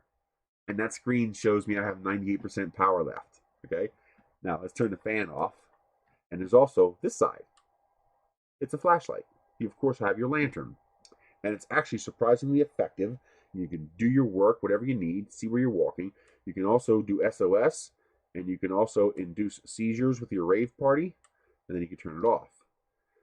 We're not done yet. Oh no, we're not done yet. It's also got a compass. Useless, dumb little compass, but it's there. It's also got a solar panel. So when you're outside, it's charging itself. I mean, come on. It's also got, it'll tell you the temperature. 24 degrees centigrade. Or it'll tell you how much power you have left. 98%. It's also got a Bluetooth speaker that actually works. Like, it's a legit Bluetooth speaker. You can use it. You can play music or take calls. You know, you want to pause your music, you press the play pause button right here. All right? You want, let me switch over to this view so now you've seen it. Okay. Okay. So you want to skip songs, you have fast forward and back, or you press and hold and it changes volume. And then you can also answer the phone. Your phone rings, it's sitting in your pocket, your hands are all grimy, no big deal. You press that button, you answer the call, you press that button, you hang up the call. Freaking cool! It's got two 18650 cells sitting inside this compartment here, and you can open this and pull it apart, which means it's serviceable. When those batteries die, you can replace them. You have to cut the wires and resolder, but they're replaceable. And then also, USB-C port for charging, and it has a full-size USB port. Yeah, that means this thing is also a USB battery bank. You can charge your phone with this. How fucking cool is this? I'm going to, this has a brim on it. So I'm going to make a attachment that'll attach to this helmet to give me a cloth veil that'll start here and go back. This way I won't get sunburned. You ever see the hats that have, let's see, hang on. Sun hat. Let's see, I gotta find one to show you. Amazon. Sun hat.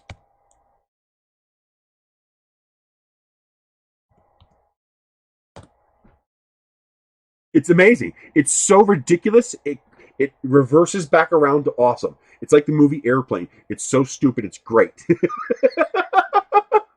Here we go.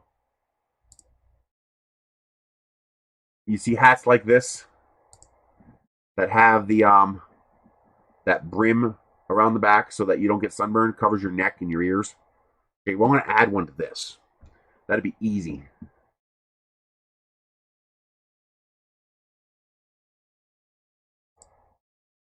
And I mean, it's a USB battery bank. It's a Bluetooth speaker. It's a music player. It's it tells you the temperature. It's got a flashlight. It's got a compass. It's got a fan. It's solar powered. It uses a USB-C cable. I mean, this thing is amazing. It's $75. I mean, a normal hard hat's $40. I mean, this is something where I would never buy this, but if somebody handed it to me and let me actually use it, I'd immediately go on Amazon and buy it. Exactly. It's so ridiculous. It goes around the universe and reverses on itself and becomes awesome. This is just great. Now I want to take it apart and paint it orange. Because I want it orange. But my only gripe is that they use an encapsulated solar panel. So this solar panel is encapsulated in epoxy resin, which is bad because the epoxy resin is not UV stable, so it'll eventually cloud over. But this is not something you're going to leave outside for 12 hours a day. This is something that's only going to be outside when it's worn on your head. So that'll last many, many, many years. No problem. There you go. Go all kinds of crazy, man. Steampunk, add shit to it.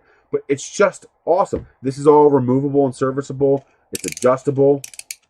I mean, this is amazing. I don't know. It's just weird how certain gadgets just grab you. And yeah, this grabbed me hard. I love this thing so much. It's so awesome. It's ridiculous. Hey, the temperature's finally starting to climb. We are at 30 degrees inside the box, so we are on our way up now. and it's 5656 on the internal. I have a feeling it's not ANSI rated.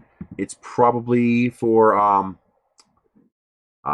novelty, but it's functional for what I'm going to use it for. This is my range helmet. When I go to a rocket launch, this is what I'll wear.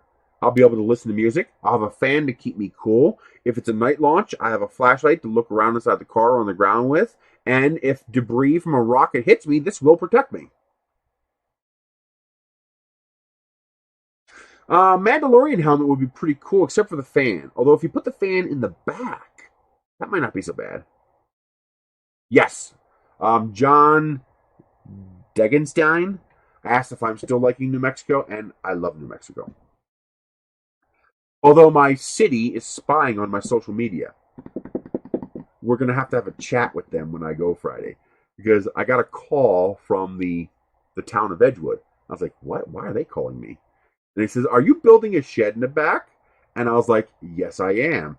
And how the hell do you know that? He's like, well, we saw it on your social media. And I was like, okay, any problem with me building a shed? He's like, yeah, you need a permit. I was like, no, I don't. It's under 200 square feet. State law says I don't need a permit. It's not bolted to the house, so it's not an addition. And I'm not running electrical in it since you guys informed me if I ran electrical, I would need a permit. And he's like, oh, okay. He's like, I just got to pay like some 27 cents per square foot fire prevention fee for Santa Fe. Any wood structures, any structures that burn, they have a fee for that. Which I'm actually okay with because fire is a big issue out here. So I don't mind supporting the fire department. But just the fact that, the code enforcement officer is trolling social media to look for people doing shit is like kind of creepy. It's like, dude, that's not your job. Mind your own business. He was nice though. I mean, don't get me wrong. He wasn't nasty. He wasn't. He said social media, and it is true. I have this all over social media. In fact, somebody told me that the guy, his name's Tom, is actually on Nextdoor. Nextdoor is like a local social media app, and I just posted pictures and a request for help because the people who are building my shed, they fled. I've got $4,800 in a shed that doesn't have a roof. So I'm desperately trying to find somebody who can help me finish that for the money I have left that I was supposed to pay those guys. Because otherwise I'm fucked. Because if winter gets here before I can close that thing in, $2,000 in lumber is gone.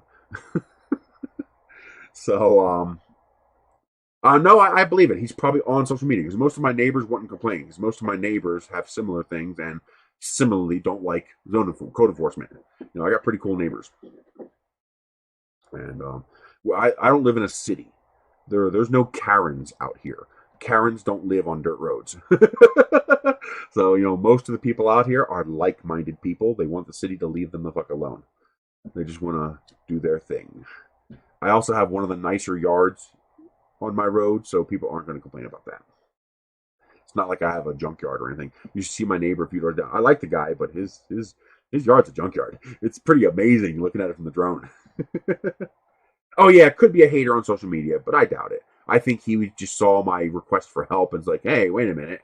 That probably requires a permit. Because like I said, he was very nice. He's very polite. He didn't accuse. He didn't get upset. He didn't try to argue. I said, well, the state law says 200 square feet. He says, okay, no problem. Just take care of the Santa Fe fire prevention fee. And I was like, okay, no problem. I'll come in on Friday. So hopefully it's just a weird, creepy thing, and hopefully I don't have a target on my back. I mean, a sizable chunk of the town probably doesn't like me now for political reasons. I basically called the entire town lazy shits publicly. So there could be a few people who don't like me.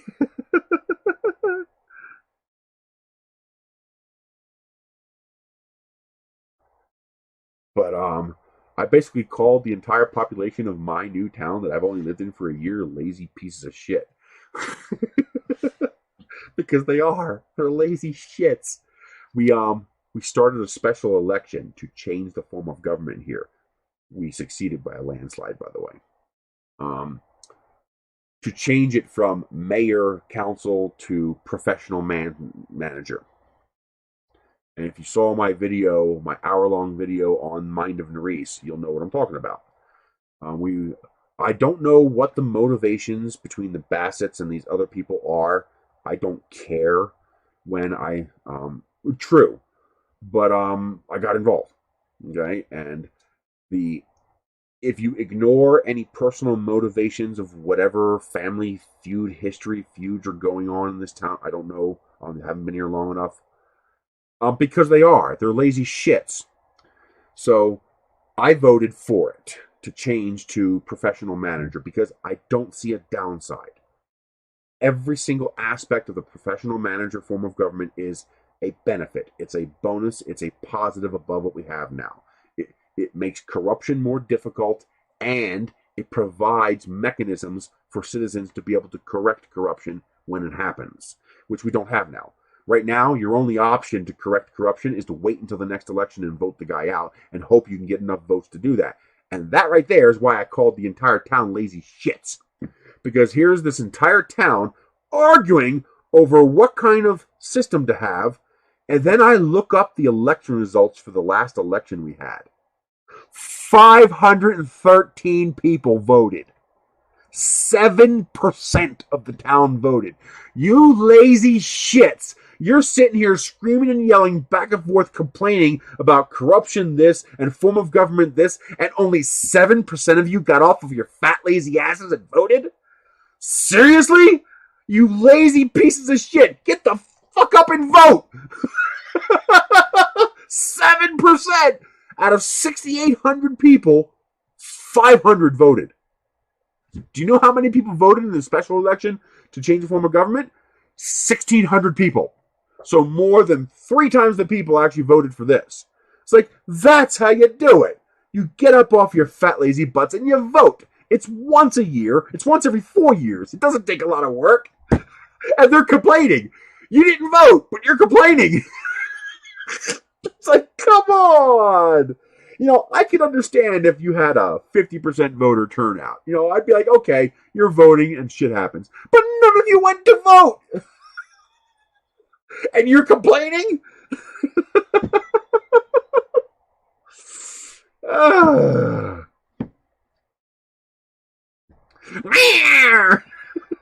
Exactly. Keep your mouth shut. If you're not going to vote, just shut up. I mean, even if you're going to be dumb and you're going to go to the election and press the Democrat or Republican button without even caring who's voting, at least you gave a shit enough to go out and press that button.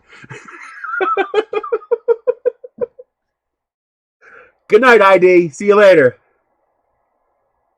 I do. Oh, I didn't think about the About page on YouTube, but I have a portal page that I made. I want to keep that open because I want to check those out later. So I have a portal page now. I've had this website for 20 years, but here's my Nerys.com page, and here's the links to all my stuff. So here's my today's 3D print, Life of Nerys, Trust and Thrust, T3DP tips, Mind of Nerys.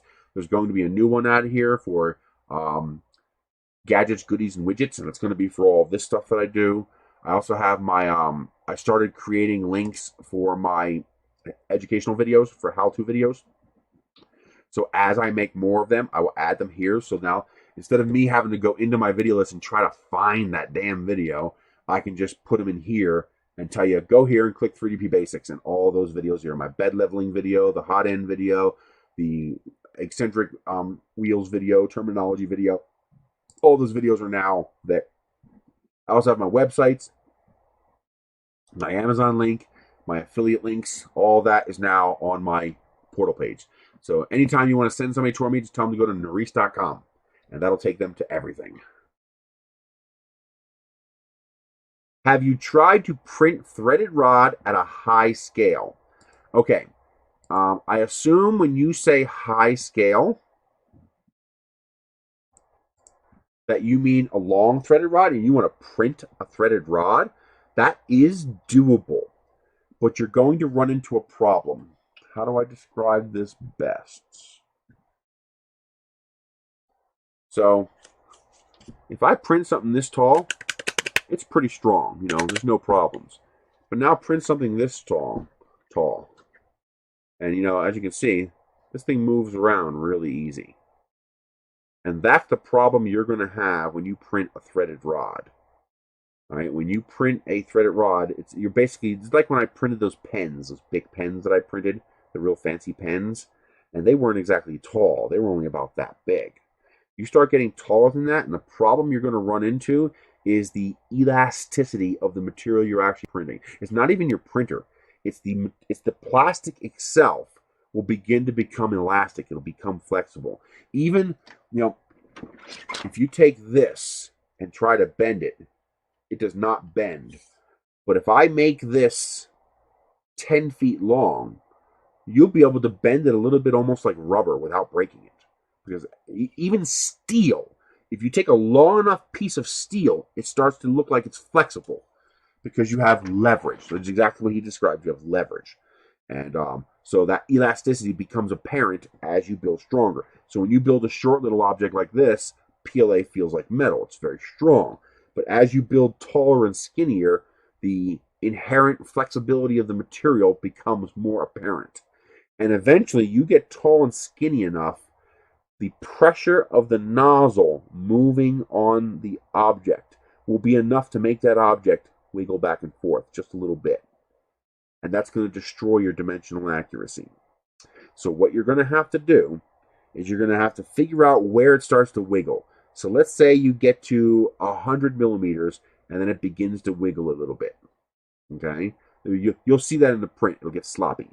Your dimensional accuracy will begin to go away because the object is moving when it shouldn't be. What you'll need to do is reinforce it. So let's say you get to 150 millimeters, you're good. So at 100 millimeters, you're going to turn your printer down to 25% to slow everything down. You're then going to get out your hot glue gun and your bamboo skewers. I'm going to have to find that video and put that on the 3DP Basics. And what you're going to do, where is something I can use to act as a placeholder? I can use this. So as you're building your tall object, you're going to take a bamboo skewer and you're going to put a blob of hot glue on your print bed and you're going to stick the bamboo skewer in the hot glue. Then you're going to put a blob of hot glue on the end of the bamboo skewer and you're going to lean that bamboo skewer right into your model very gently and just go. Make sure that hot glue solidifies, let it go. You have to add at least 3 of these. Okay? So one here, and one here. You're creating a tripod that's going to hold that piece in place. Now, when you get to the next 100 millimeters, you're going to have to add another set of skewers higher up. Again, you have to keep adding to that tripod configuration to hold that piece stiff, hold it in place, to stop that elasticity. I did that when I printed the Joelbot. You know, the big giant Joelbot. When I was printing small ones in one piece, big, it would begin to flex. And so I would put bamboo skewers on it to hold it in place.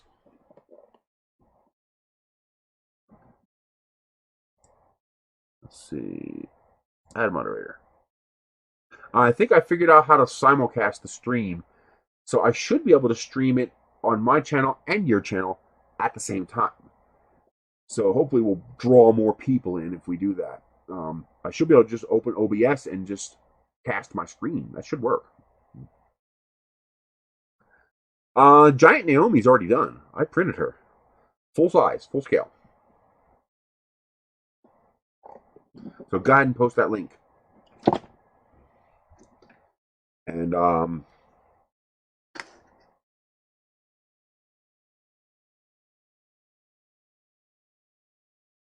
yes, you need to stabilize the model. Now, you could, in theory, do that with support, but that would take forever. It's so much faster just to hot glue some bamboo skewers. I'll show you.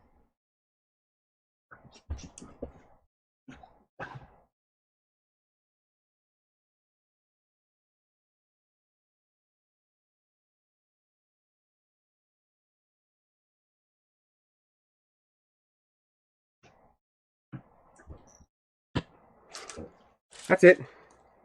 Just bamboo skewers from Dollar Tree. Now, these are $1 a bag, and there's 100 of them in here. But that's all I do. I keep a stock of these for just that purpose. If I have to print something tall and skinny that's too flexible, I just take these bamboo skewers, shorten it if you need to, and I take my tall, skinny object and I attach a bamboo skewer to it. I attach one there, and I attach one here, and I attach one here, and that keeps this from wiggling around because now it's a triangle. You know, now it's a big pyramid instead of just a tall, skinny object. When it tries to push this way, this will stop it. Now, when you get higher up, usually what I'll do then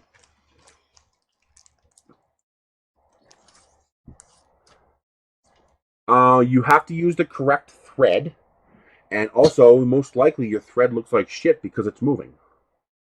Is your thread nice down the bottom and then it gets worse as you go up? Well, that's because the model's moving. So when you get taller, you then take your next skewer and you attach it to the first skewer and then to the model. So you end up with something like this. And again, the idea is just to hold that in place.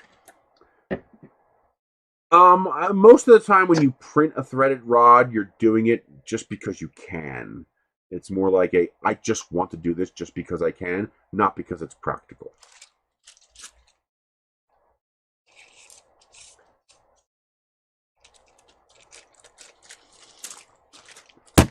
So that's it. This is seasonal, so they don't always have them year-round.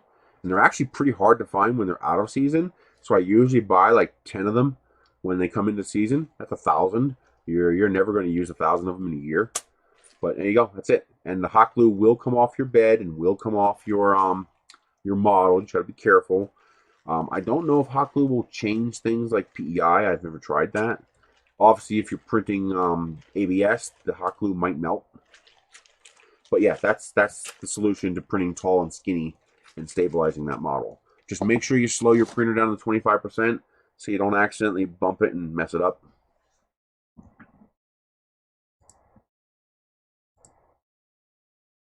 We are up to 31 degrees, so we are on the rise.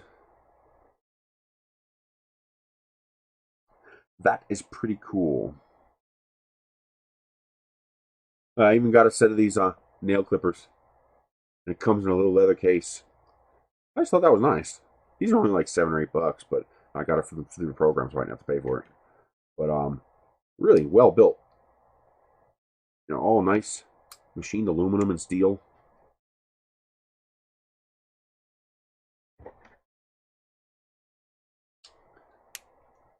And here's a, I don't know if I should show this or not, but what the hell.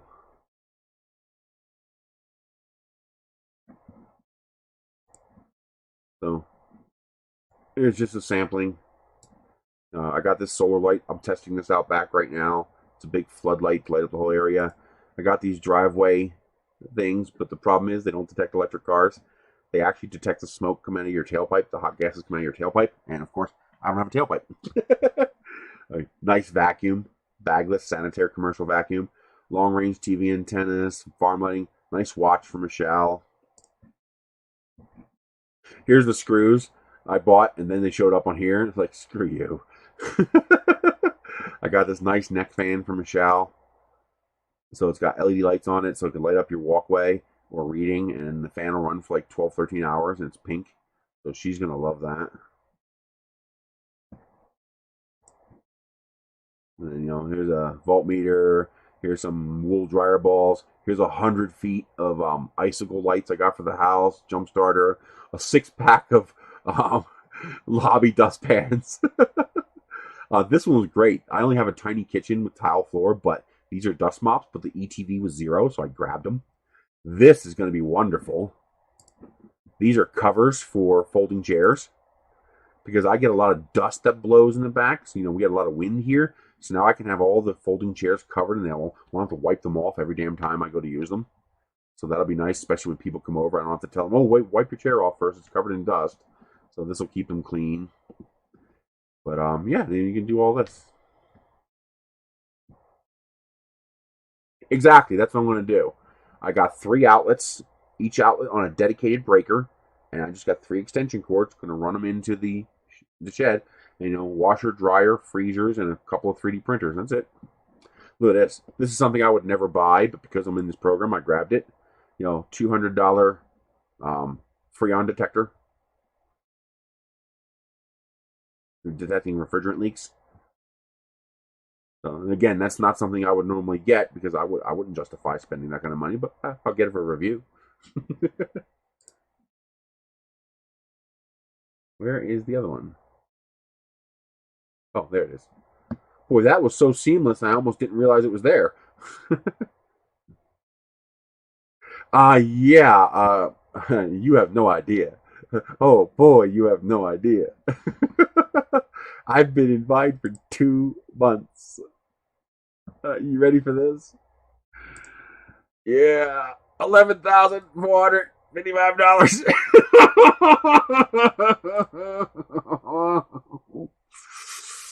Yeah, I kind of went crazy. I better be right about those taxes, or I'm going to be in deep shit. Even this, I got these. These are great. It's a pair of ratcheting hose clamp wrenches, so you can take the hose clamp off and ratchet so it stays closed. This is wonderful. I'm not supposed to say I'm in the program, and I haven't said the name of the program. Yeah, Zastavan wasn't supposed to say the name of the program.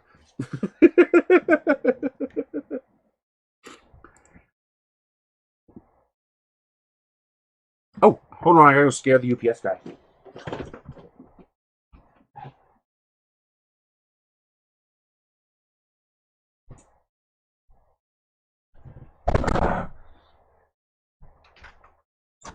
Hi! Did you look up that link?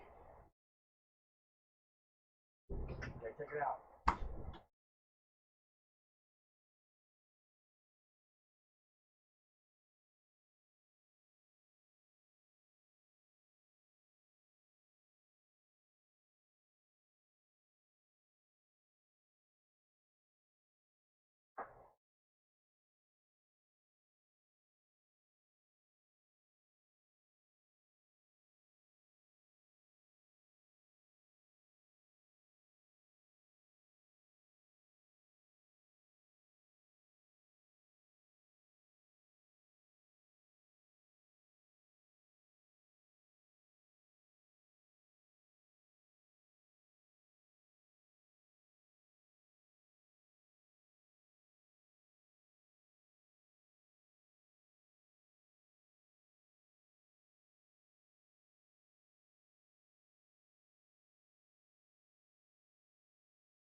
probably more stuff from Amazon.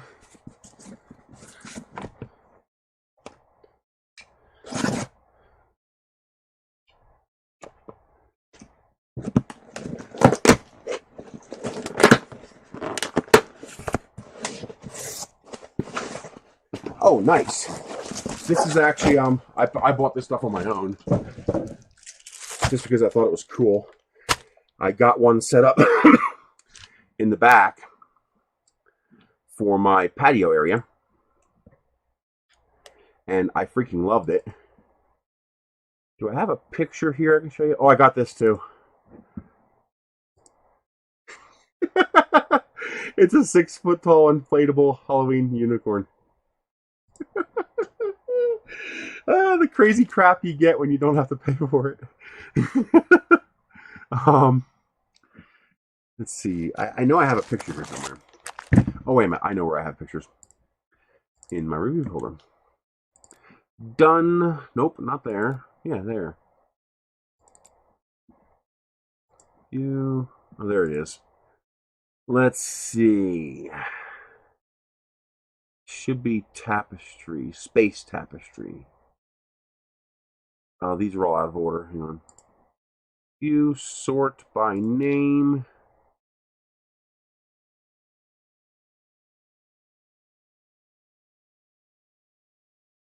Where is the Space Tapestry? Here it is.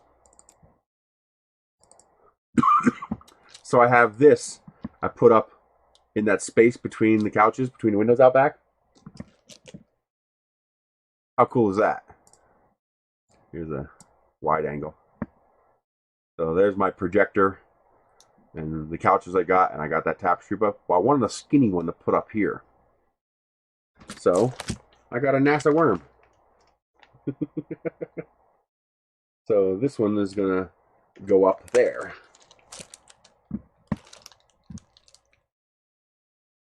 So that's an astronaut in space with a space jellyfish.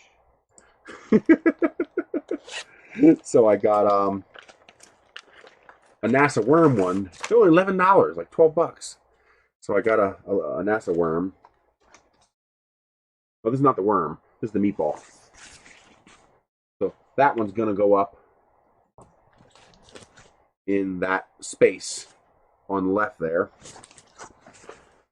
And then I also got this one for the holidays, for Christmas. That's interesting. It comes with clips. It's really weird. The siding, yeah, that's the meatball. The worm is the spelled out NASA. This is the meatball. This siding is called hardy board. It's basically paper. It's basically compressed paper. It is stupidly hard. I figured I'll just take a staple gun and put the tapestry up, right? No, you can't. Staples won't go through it. At least not from a normal staple gun. It won't penetrate it. It's too hard. So I use hot glue. Hot glue worked. So this one I just had to have because it's a Christmas tapestry with Santa on a rocket ship. Where's the rocket? There's the rocket. So Santa's on his rocket ship. There we go. That's just awesome.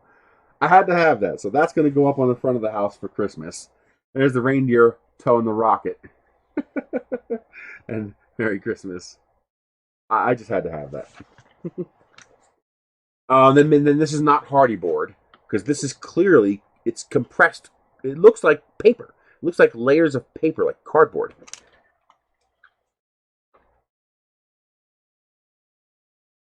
I assumed it was hardy board, so it's obviously not hardy board. But whatever this stuff is, it's compressed layers. It looks like paper. We are up to 32 inside.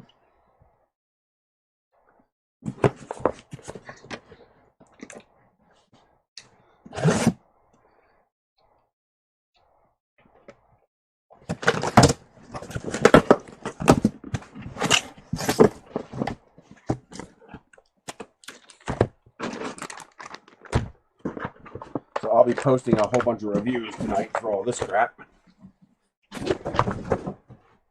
I love when it comes UPS. I don't have to go to the post office. Oh, nice. This is something I was interested in. This is one of those, I'm never buying this with my own money kind of things because it's way too expensive. But because it's so expensive, I was curious as to why it's so expensive. So it's kind of like this thing. The only reason I got it was because I didn't have to pay for it. So this is a USB-C rechargeable video conferencing light, and it's like $65 freaking dollars. And I'm not entirely sure why it's so much money. This one actually comes with a suction cup mount and tripod mounts and a handheld mount.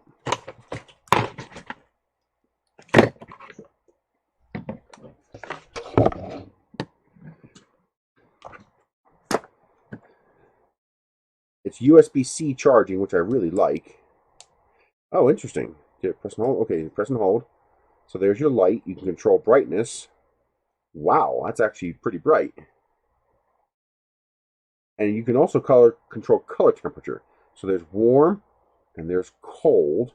And you can adjust in between and get that nice. That's actually pretty nice. That's actually really nice. I got two of these too. Because they had two different listings, one without the tripod and one with the tripod, so that allowed me to get two. Wow, I'm actually kind of impressed by that for something so small, and I love the USB-C charging as well. This is not UV. This is for doing what I'm doing now. This is for shooting video. So, for example, this is the kind of thing where I need more light from this direction. So I stick one over here. I need more light from this direction, so I stick one over here. Well, stick two of them, one here and one here, and now my face will be pretty well lit. See how it's changing the lighting for the video? That's what this is for. This is for video conferencing. Let's get that charged up. But then it also comes with this nice little suction cup mount, GoPro style mount. It uses a hot shoe. That is a ball head. So ball head for the top of a swivel.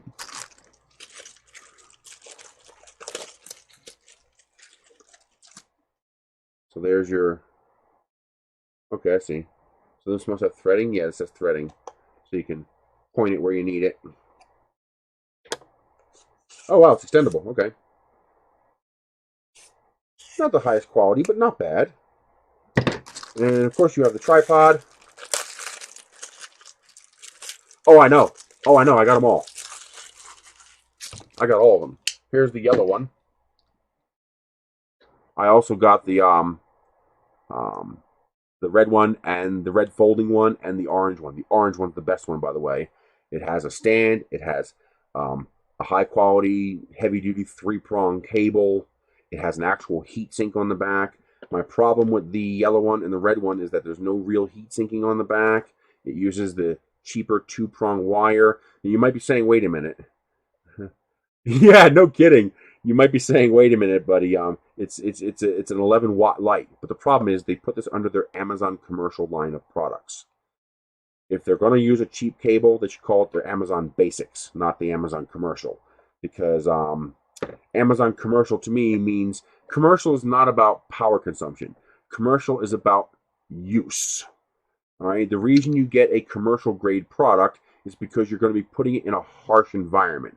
You're going to have employees, workers, stuff like that, handling this equipment, tossing it around, grabbing the cord, yanking it out of the socket, plugging it in 20 times a day. So the whole point of commercial grade is to handle that heavier duty usage profile, not to handle more power.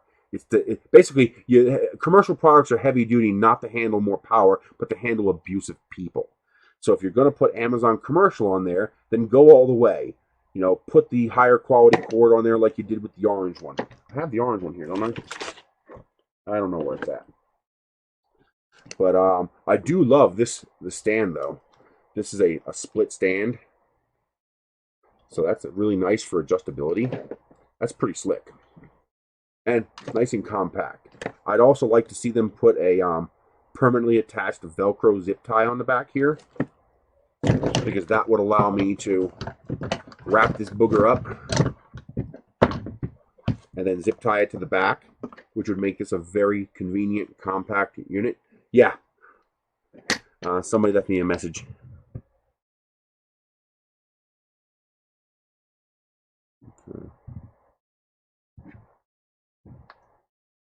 That was the front door protection when the UPS guy came. Uh-oh, I have out of stock items on my Walmart order.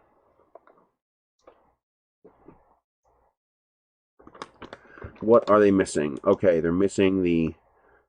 Okay, so they're out of peach and they gave me the tangerine, but they're completely out of wild cherry and cherry limeade. That sucks, but it is what it is. But they did have the pure organic sugar, so I'll get refunded for that and I'll get my $3. Nice. I'm happy with that. So now the other cool thing is you can extend these. So I love these little tripods. These are great. Those are just nice little tripods. But the cool thing is you can attach this to this.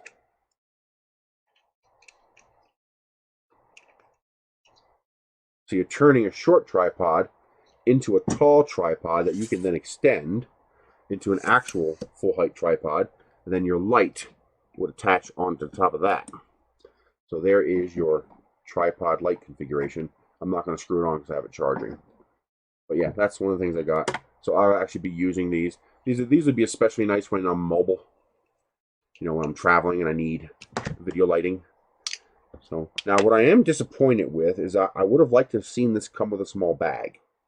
It would have been nice if this came with a small bag to attach all this to put it all in. That would have been a nice value add that they should have included. That goes on there. Because then all of this would fit into a skinny little nylon bag. For that price point, they should have included a bag. So I would ding it for that reason. You know, you're charging that much money. You know, I'd like to see this be slightly heavier duty. Oh, it does. Never mind. Okay, never mind. It locks. Okay, so it does lock. It's one of those twist lock ones. So you lift it and you twist it, and that locks it in place. Okay, that's pretty cool, actually. So I give good credit for that. I like the nice soft handle. I like the fact that you can pair them, of course. Comes with a ball joint if you want to put a ball joint on top of there. You know, like a regular tripod ball joint. But they should have included a case. For, I think it was like 65 or 70 bucks. This should have included a case. So they will get dinged for that. And these are, I had these at home, and for whatever reason, I forgot them. They did not make the move with me, because they actually work really well. These are wool dryer balls. You use these in place of fabric softener, and they actually do work. At least I felt they worked. My clothes did seem to come out as good as when I use fabric softener, and these, you don't have to spend any money on fabric softener. So they're basically literally little wool baseballs. You get 6 of them, and you just toss them in the dryer when you run your clothes. That's all. And if you use center dry, it might actually help because it'll keep your clothes from clumping together in the dryer. These are going to bounce around inside the dryer. So it should reduce your energy cost a little bit too, but you probably never notice the cost difference. The real cost difference here is that you don't have to buy fabric softener. You just toss these in the dryer with your clothes. What is this? This is another OBD2 code scanner. So you use these to plug into your car, and it tells you the error codes and stuff like that for your car. I got a real nice one yesterday. What did I do with it? Oh, there's notification. Well.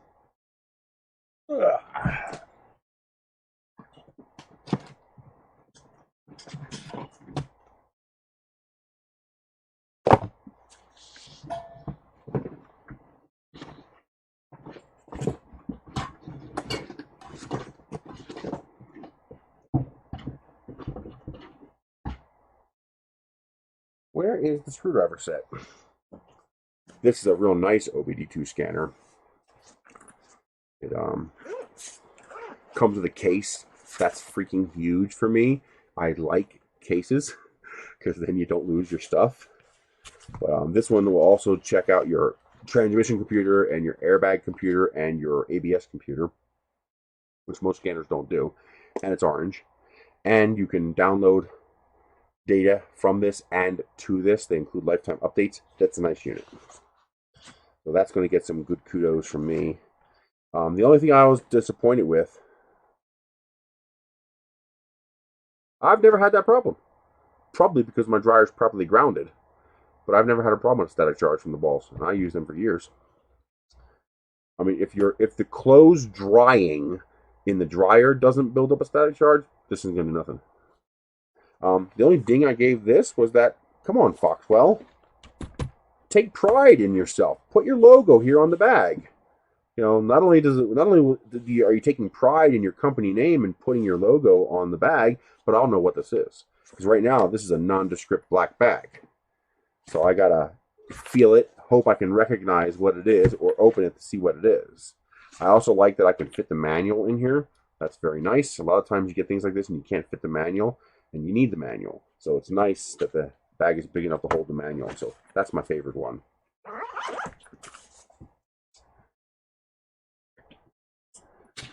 I got a little auger. You hook up to your drill. So for drilling small post holes. So this hooks up to your regular, like your DeWalt drill. So we'll see how well that works. Oh, I also got a flamethrower. Yeah, I got a flamethrower.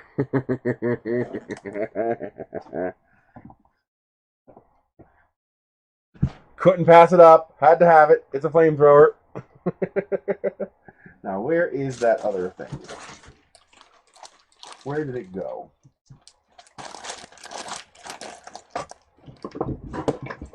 It's got to be here.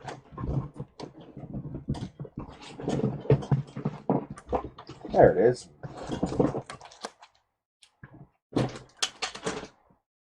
This is the nice one. And we are up to 33 degrees, so it is climbing. This is that nice precision screwdriver set that you see listed above there.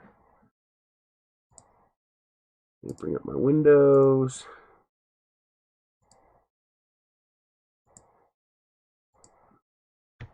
First, really nice case. I mean, it's that nice nylon, whatever that is, canvas. Really, really nice case. You open it up, and you have an enormous array of bits.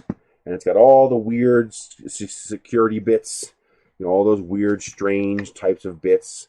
This is actually a really nice touch that most people won't recognize. These flaps are really, really nice. Anybody know why it has these flaps?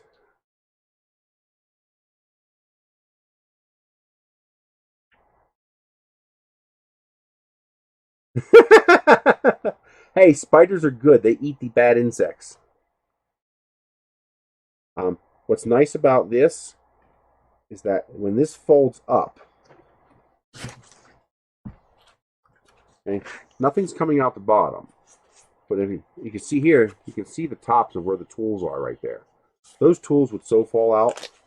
So they added these flaps that captures the tools so they can't fall out of the case. Keeps them compressed and held down so your bits can't wiggle themselves out and fall out of the case. That's fantastic. This is a really nice little kit. It's got a decent driver, not bad. And you got the top spinner so you can spin it in your hand. And this even comes out and extends. So you can make that nice and long to get where you need to. It's magnetic. Demagnetizer, magnetizer. Now this one is a bit more phone gadget centric. So exactly, it keeps stuff from falling out. So it comes with your metal and plastic spudgers, picks, brushes, flex drives, suction cup for pulling off the screen after you use the heat gun to heat it up, etc. Tweezers. Comes with picks over here. Again, you use those to you can't see that. It comes with the picks over here and a little notebook for taking notes if you need to. Oh, that's not a notebook. Oh, oh, okay. It's magnetic, and you can put the screws where they are, so you remember where to put them back. Oh, very cool. But I want to get a notebook to put in here too. I thought it was a notebook, and a notebook would be a good idea to put in here. You also have your cleaning cloth for cleaning all the lint off, especially when you're installing a new screen. And yeah, magnet. But that's a nice set of tools for a really decent price. And what really makes these tools aren't special. You can get these sets of tools for cheaper, but what makes this set special is the case. This beautiful, well-made, well put together, well designed case. So you're not going to lose your tools, and it holds everything. That's nice. They did a good job on that. I give credit where it's due. They did a good job. I also got this tool set. This is a cheap tool set trying to be a nice tool set, and it kind of does a decent job. There's a link in below. Let me bring it up. So precision driver set, copy. Let's go here and paste it. It is $26. That's not even that much money. Jesus. I actually thought it was more like 40. That's actually really cheap. That is linked down below. Now this is 20 bucks. This is supposed to look like one of those fancy aluminum tool sets. Okay, so there's a locking mechanism in here. This pops out, and you have, this is aluminum. I wish this was aluminum, but at 20 bucks, that'd be pretty hard to do. These are all actually held in by magnetism. So when you turn it upside down, they stay put. They're not actually locked in. They're just sitting here. There's no clips. It's all magnetic. But that also means don't shake it, because otherwise that happens. Right? But if you simply turn it upside down, you'll be fine. Now I got to figure out where they all go. That looks like a triangle. There is a diagram on here explaining where to put all these. That one goes there. Ooh, that is tiny. Damn, is that tiny.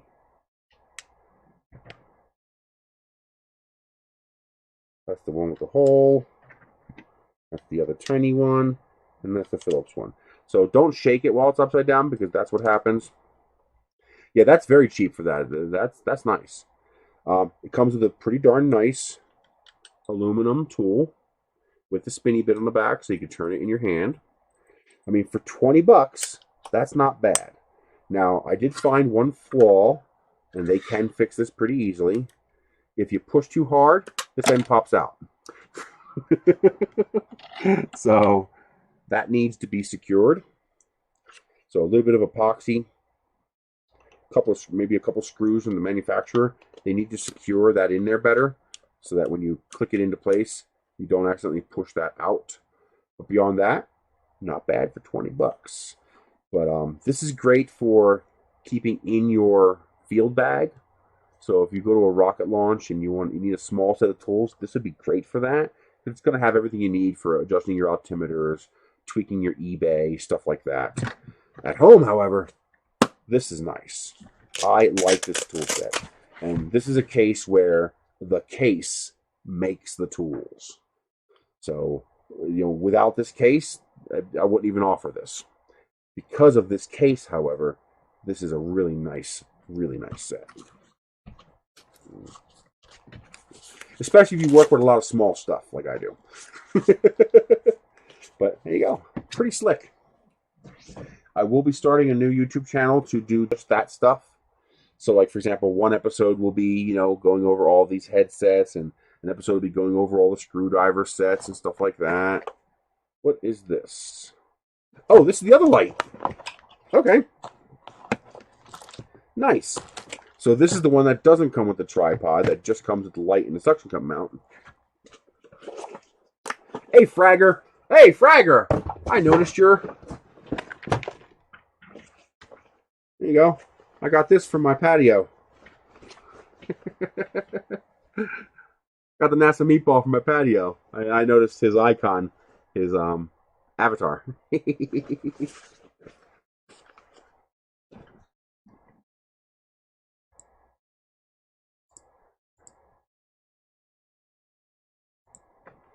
And so this is the cheaper one. This is only $50, and it just comes with a suction cup mount. I wonder what this is for. Oh, I think that's a mounting disc for the suction cup. No, it's too small. They both came with this. It's like a sticky tape. Oh, this is that clear temporary sticky tape stuff, like double stick tape. You stick it on a wall, you attach it to a brick wall, whatever. That's what this is. Exactly. This is a cheap alternative to those. If you've probably seen sets like this before. Where'd it go? I don't know. You've probably seen sets like that before in like $80, $100. This is a poor man's version of it. That's why I grabbed it.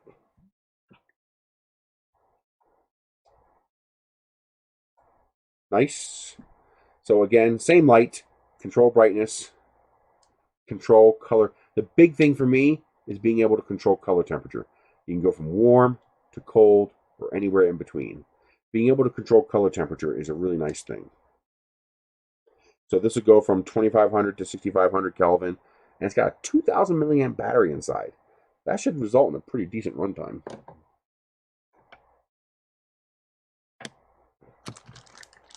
And there's your suction cup mount. I'll toss that into that box. And then last box. This might be cat food. No, not heavy enough for cat food.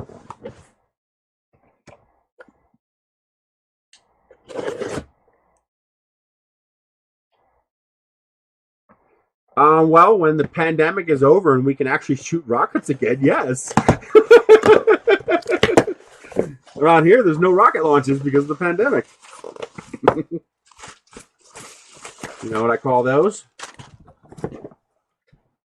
Ooh, goodies.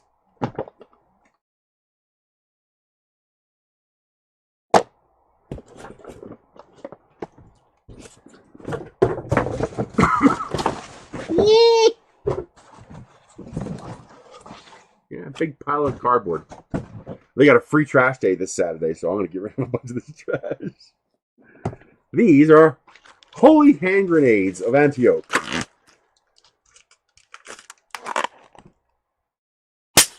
Oh, dud! I got a dud!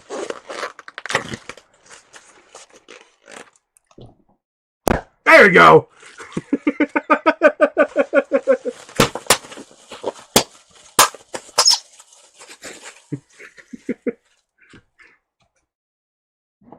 So these are pretty cool. This is actually my third one of these because I compare them. Okay, if we ever go back to Earth and Murph, you'll actually see me use one of these. This is a personal PA system. You guys get to see this stuff as I open it. So this is a personal PA. So that's an 18-watt amplified speaker. How does it charge? Yes, it uses micro USB to charge. Thank you very much. And that is your mic input. Oh, this takes an SD card too, so this can also work as a speaker box. I wonder what this is for. Oh, I bet that's a display screen.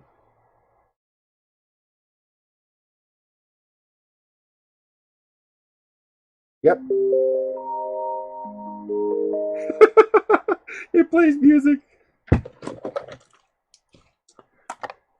So, a hanging strap to hang it around your neck, USB charging cable, and auxiliary cable so you can plug your MP3 player into this.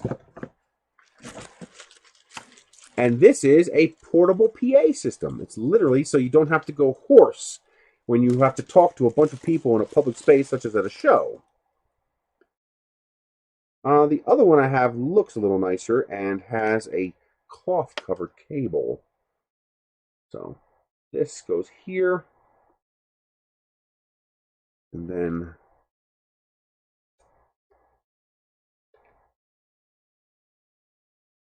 Hello, can everybody hear me better now?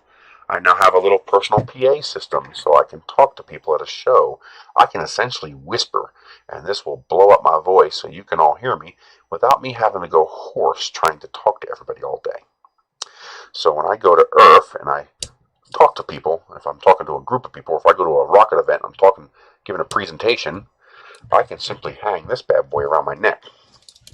Ooh, this comes in a longer one. Nice. So I hang this around my neck. Down lower, I'm keeping it up high so you guys can see it. And I can make it a little lower. And now I am amplified. Can you hear me now? Isn't that cool? And it's USB rechargeable. This thing will go for like 10 hours, so it'll last all day. And I'm basically whispering. I mean, this is the volume that I'm using when I talk into it. It's just, I'm just keeping my voice very low, very soft. Headphone users, rest in peace. And then, hello, I can talk at a very low volume. I don't have to raise my voice at all in any way. And now, everybody can hear me. This one's actually pretty nice. I like that. Very cool. And I also love that it gives you a readout about how much power it has. Very cool. Is that mute? Yes, it is. Nope, that's not a mute button. I wonder what the mic button does. Do I have to hold it? I don't know what that does. There you go.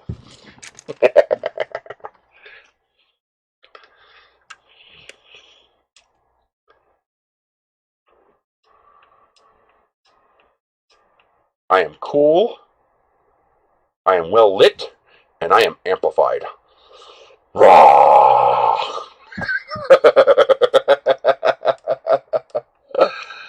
Oh my god. But yeah, these things are pretty neat.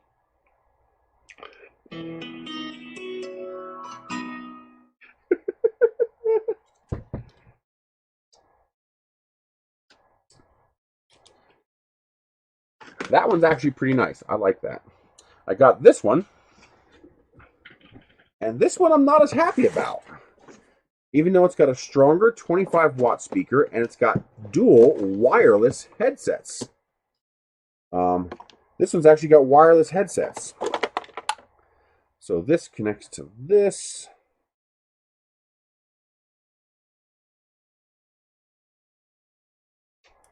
So this one here has these wireless bits.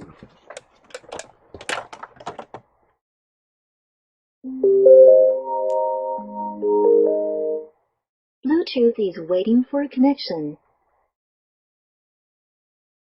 Hello, hello, hello. Is that the wrong one?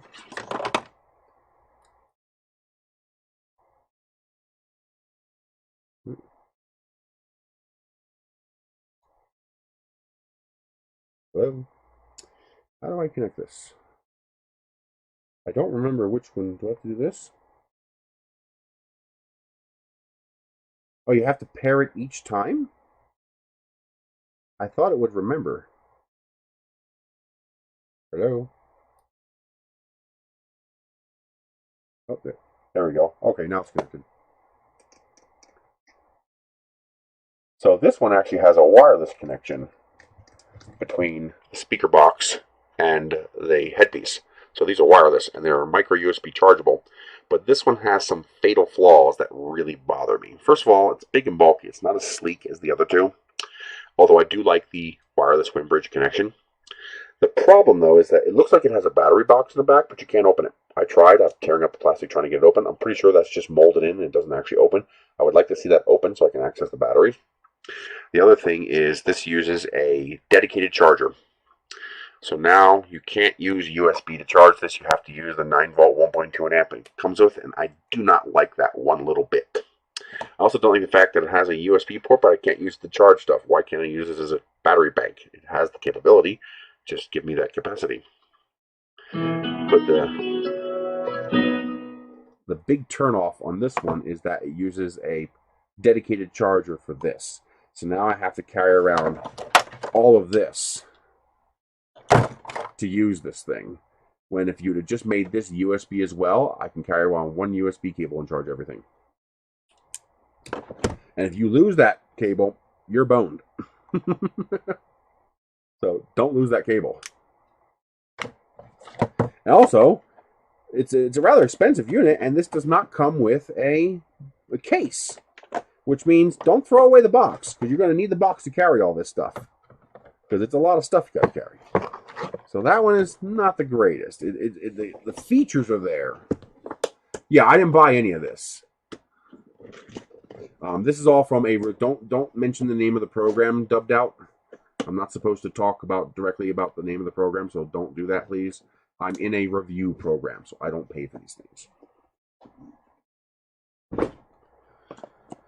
And this, I hope these are good enough. I know they're not going to be great because their retail price is only $20, but they're pink, and she loves pink. So I'm hoping they're good enough. I'm hoping the sound quality will be acceptable. But this is a little set of wireless earphones that are pink.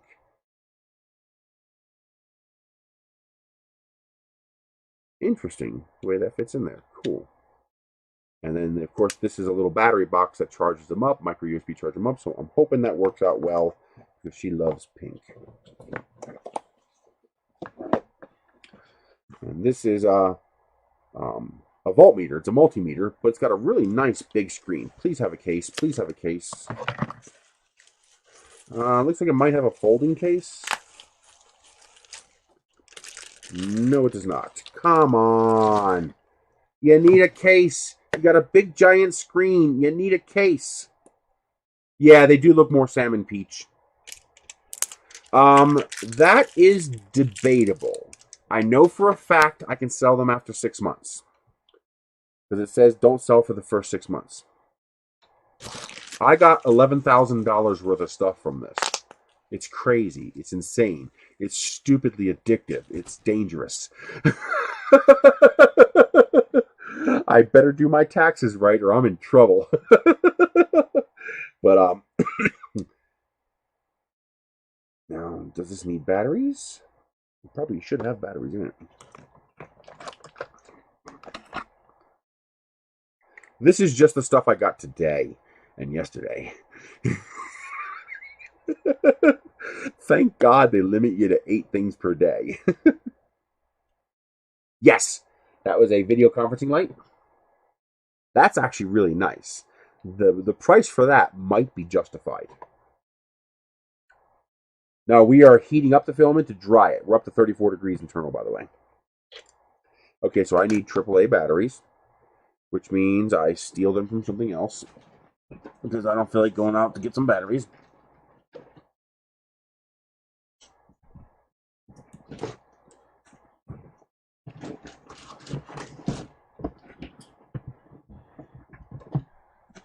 How about 200 pieces of Trident gum? Just, 15 packs of gum.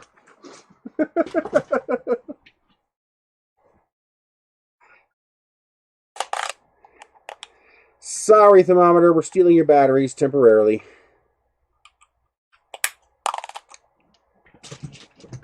Because I want to see this thing light up. Yes, it does. It has a hot shoe adapter and a tripod adapter.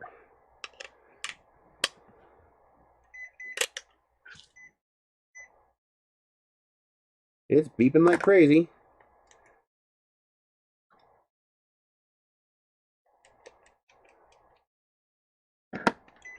Okay. Okay, so press and hold to turn on and off. Now it looks like that changes modes. Does the screen light up? No, it does not. I wish the screen was backlit. Does it have a camera? Looks like it has the provisions for a camera. Yeah, it's usually the same guy. Actually, most of my stuff comes by USPS because it probably costs them more money to send it by UPS. But today I got lucky. Most of this came by UPS. But there you go. Nice big screen. I'm not a fan of the touch buttons because I think that's going to turn on while it's in the case. Although I understand why they did that. Also, the description shows a color screen. This shows a color screen, and that is not a color screen. And although that doesn't matter really. I do wish it was backlit though. I mean, this lights up buttons, but this doesn't light up. I'm kind of disappointed in that. Oh, wait a minute. Oh, there it goes. It does have a light. Very nice. Okay, much better now. Much, much better. Oh, it does temperature too. Oh, wow. I don't like the fact that I have to press and hold to make the light come on. I wish that was inverted. But there you go. That's a simple multimeter with a nice big screen, easy to see. $50 for the one without the tripod, $65 for the one with the tripod. Let me get you links for that.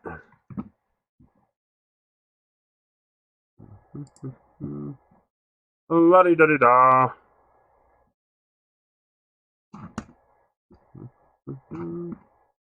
See my reviews. Find items. No, my reviews. Hang on, I'll get you links to them.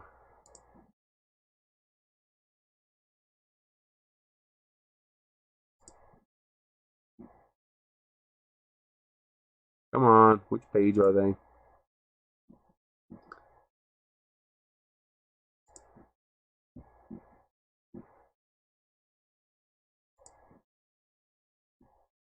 Where the heck are they?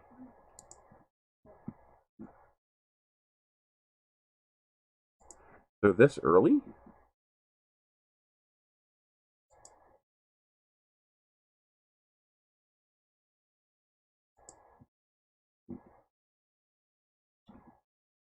That's odd. They're not in my review list anymore. Uh-oh.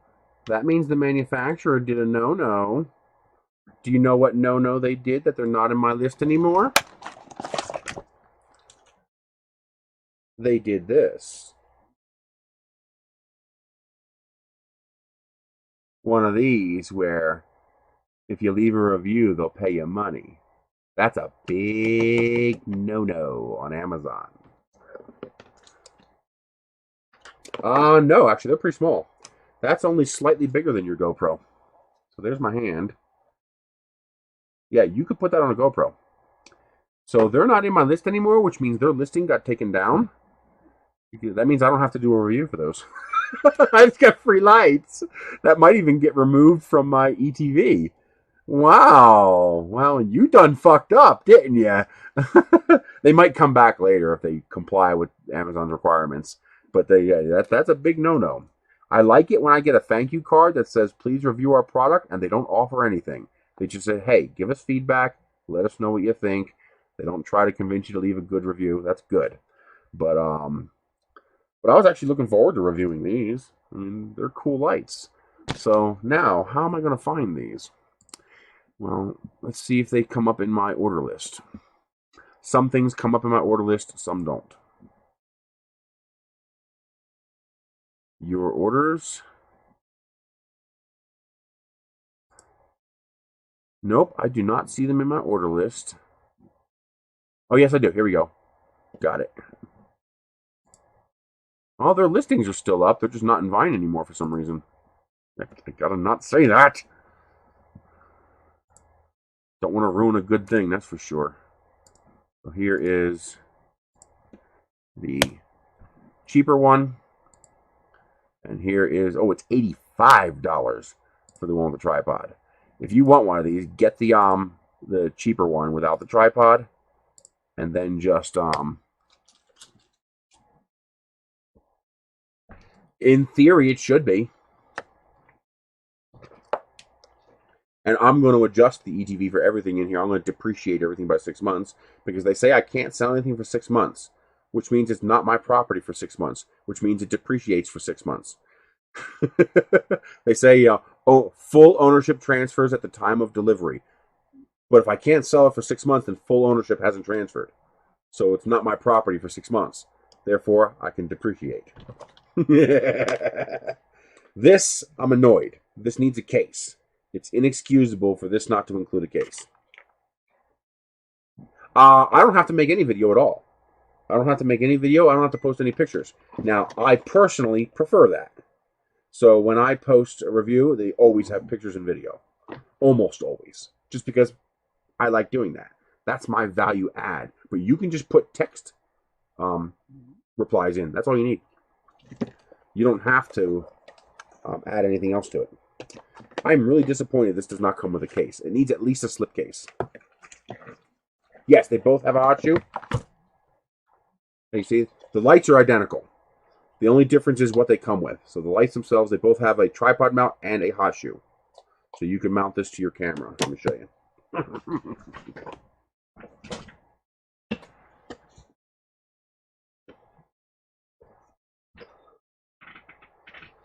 So here's my little Canon camera. There you go. So there you go. There's it mounted to my hot shoe.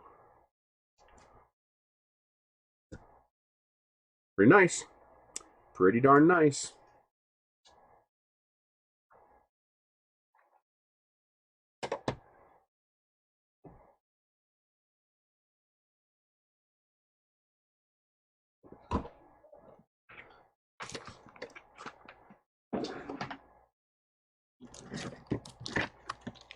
This all goes with that. I don't want to lose that. Yeah, that's probably exactly what I'm going to do. 3D print a hard case and offset it so that it doesn't touch the screen, so it doesn't scratch it every time you play with it. Now, what is this?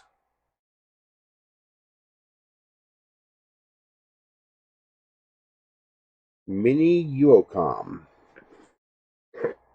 I don't know what this is.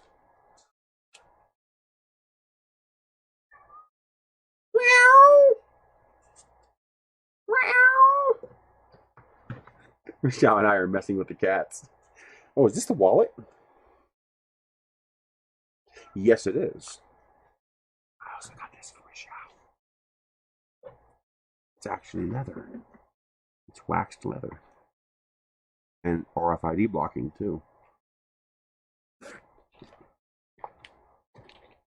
Like I said, he's gonna get spoiled this Christmas. That's nice.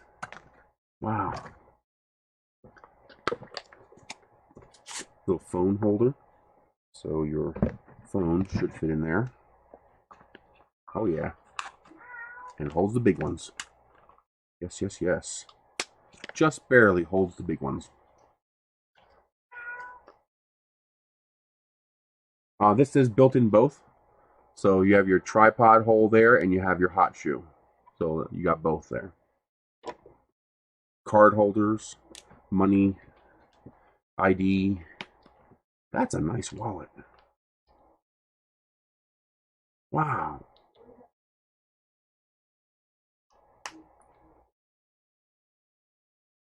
Oh, heck yeah. I got a 80-volt hedge trimmer and I got 2 microwaves.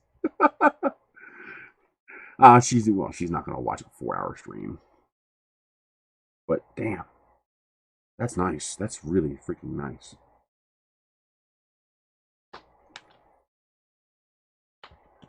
I can't carry a wallet. I probably would carry something like this. If I had an orange one like this, in a heartbeat. Yep.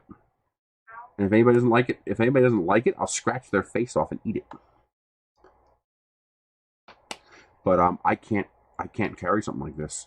I would lose everything all at once. I would lose it all. I would leave this sitting somewhere. My phone, my cards, my money, everything would be gone all at once. I cannot carry things like this because of that problem I have with losing stuff. You know, at least if I leave this, that's all I lose. If I leave my one credit card and ID, that's all I lose. If I put everything in a wallet, then I lose everything all at once. Yeah, I can't do that.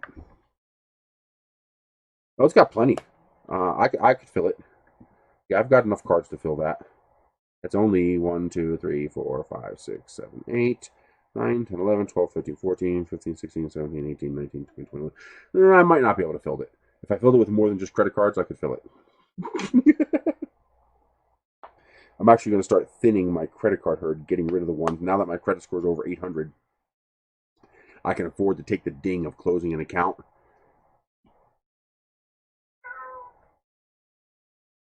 Ender is doing very well. He does appear to have completely recovered from the UTI, And I do. Because, okay, remember, I don't know if you guys saw my video on how to get out of credit card debt. Well, there's a couple of different ways to get out of credit card debt. And the easiest way to get it for a person like me to get out of credit card debt is to get more credit cards. Because if I get, let's say for example, I have 3 credit cards or 5 credit cards, and they're all maxed out. You know, I'm trying to pay off my cards. And let's say I got $10,000 worth of debt spread out over those 5 cards. Well, the easiest way to pay those down is you got to reduce your interest rate to 0. But all your cards are at 20 or 30%. How do you do that? Well, you get a new card. You improve, you make your payments, you don't fuck up, you improve your credit to get approved for one more card. And when you get that card, you do a balance transfer. So that would mean I would take, the easiest way to describe this is I would take, this credit card, and this credit card, and I would transfer the balance of those cards over to this credit card. Now, these 3 credit cards are paid off to 0, which means that's 3 payments I don't have to make. This is a balance transfer, so besides the 4% that I paid immediately to make that balance transfer, they are now 0% interest for 12 to 18 months, depending on the offer you got. Which means I take the full minimum payment I was making on all 3 of these cards, more if possible, and I make those payments to this card. And then you put these damn things away and you stop using them. Exactly. That's what happens. You get out of control. You buy more than you should. For me, it was paying off all my dad's bills. He was like $5,000 behind on his electric bill. He was behind on everything. I had to use like $12,000 worth of credit to pay everything off. So all of my cards were maxed out because I bailed out my dad. Some of it was me, but most of it, what am I going to buy that's $30,000 for credit cards? I just don't buy that kind of stuff. So now these are 0. Your total available credit has gone up because you added this credit line. So now you have this $5,000 plus this $3,000. Okay. Now you don't use these. If you transfer the balances to this card and then use these, you've just made your problem worse. You shred these fuckers. You tear them up, you burn them, whatever you got to do. Although you really shouldn't, because you need to use them once every few months. Otherwise, they'll close your account if you don't use them at all. I just had to use my Barclays card to buy some stuff at Dollar Tree because they were going to close my account if I didn't use it.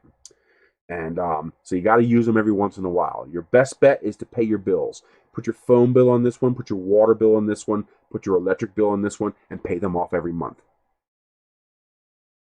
All right, Jerry, you have a great night.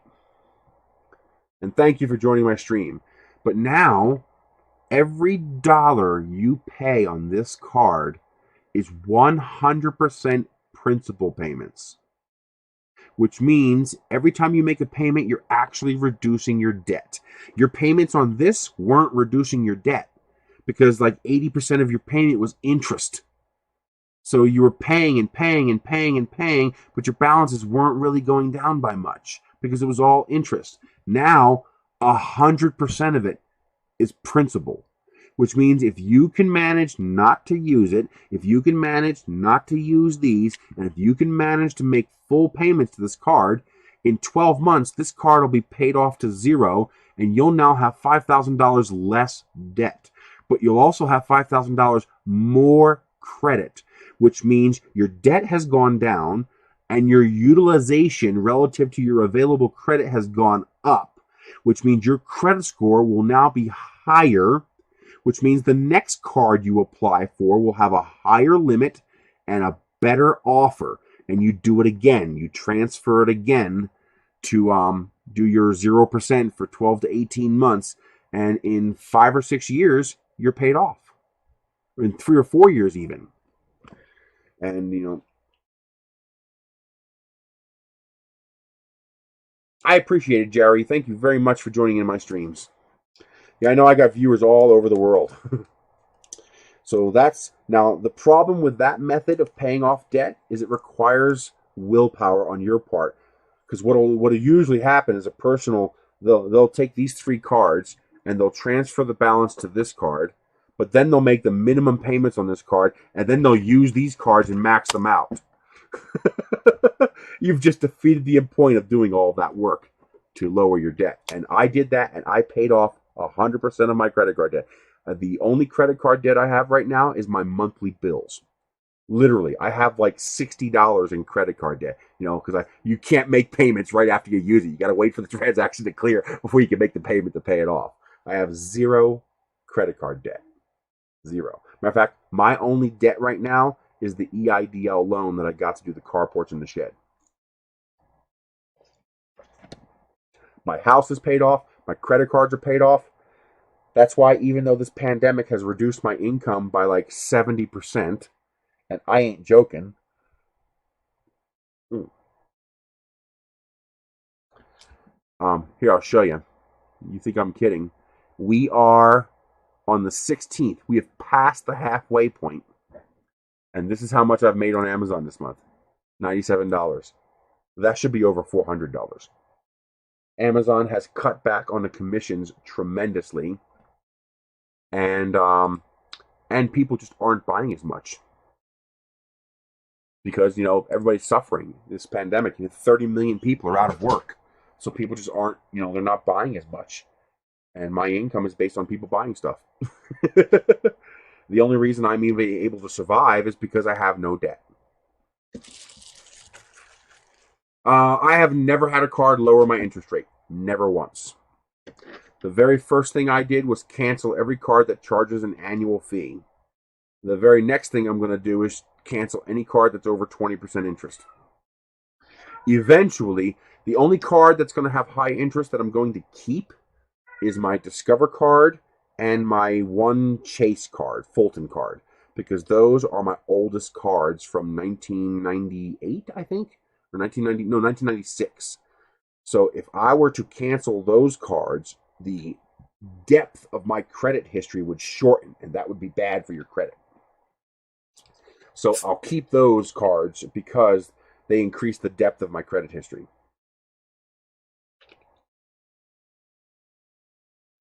And so far, I've found the only way I get lower credit is to get new credit. And then as I get new credit, I'll cancel all the cards that have high interest rates. My favorite card is my Olo card. Yeah, I can show that. Because my Olo card gives me 2.5% back on everything. Absolutely everything I buy, 2.5%. I make enough in cash back on this card every year to pay 1 electric bill per year, which is just freaking awesome. And then, of course, I use my Walmart card when I go to Walmart because that gives me 5%. And I use my Amazon card on Amazon because that gives me 5%. So I get 5% back on everything that I buy on Walmart and Amazon, and I get 2.5% back on everything else. Well, that's because you have Navy Federal. That's not a credit card company. That's a credit union. That's a very different kind of thing. Meaning they actually give a shit about you and they pay, the equivalent of dividends. They treat you right. I just signed up for Sandia Laboratories. That's the local credit union around here because Wells Fargo is going away. Even though I'm going to miss being able to get a custom photo card, they closed the local branch here in Edgewood. They're closing it, and they have eliminated any way to get a free checking account. You can't get a free checking account anymore. Pretty much unless you keep $500 every single day in that account, they're going to charge you a fee to have an account. So I was like, bye-bye. So I'm currently in the process of going through that hell of transferring every single account I have over to my new bank account. I got to log into every single credit card company, every single affiliate account company, every account I have. I got to log in and change my account number and routing number over to my new account with Sandia. Well, that's because Canada probably has some sanity restrictions on credit cards. In the U.S., we basically have no restrictions on credit cards. It's an easy way to put people into indentured servitude, and that's what it is. It's indentured servitude. They get you hooked. They get you using it. You get desperate. You get medical debt. You get bills, emergencies. You use the credit cards, and then they jack up your interest rate, and then you're screwed.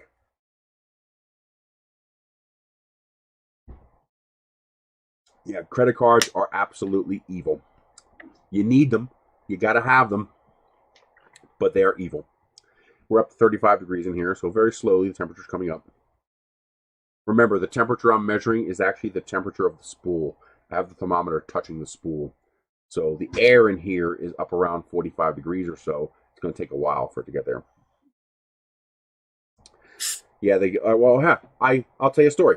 I defaulted on one credit card in my entire life, and I did so intentionally. I told them to go F themselves, and I'm not paying the bill. I got a credit card through Bank of America.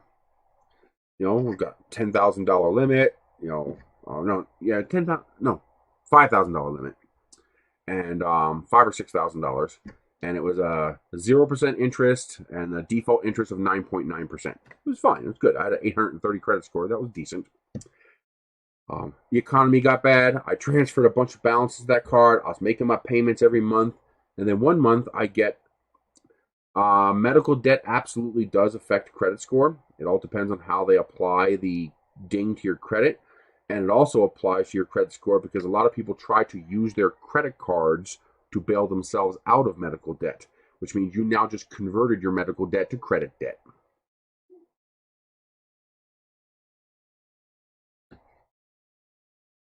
So, you know, I got the card. I was making my payments, never missed a payment, never a problem. And suddenly I get a letter in the mail saying, you missed your payment. I was like, I most certainly did not. It's automatic.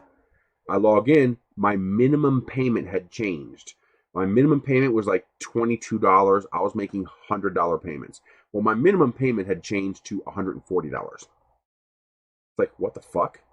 They raised my interest rate from 9.9% to 32%, 31.99%. I called them up. I was like, what the living fuck? 32%? I was like, are you insane? I spent about a week and a half going back and forth on the phone with them until finally a supervisor basically told me the reason your interest rate went to 32% was because we can. Those were his words. He's like, the terms that you agreed to in your contract say that we can raise the interest rate, and we did. Your interest rate is 32% because we can. So I said, I'm not paying the bill anymore. Good luck with that. And I defaulted on the credit card. And when their internal collections called me and says, you know, what, you're going to be, what do they call it? Not a scofflaw when you're a deadbeat and you don't take care of your bills. What do you call that? And I was like, no. I was like, you did this. He's like, I didn't do that. I was like, yes, you did. I was like, I had an 830 credit score. I never missed a payment in my life on any bill anywhere. And you guys raised my 9% interest rate to 32%. And when I finally got you guys to tell me why, the exact words out of your rep's mouth were, because we can.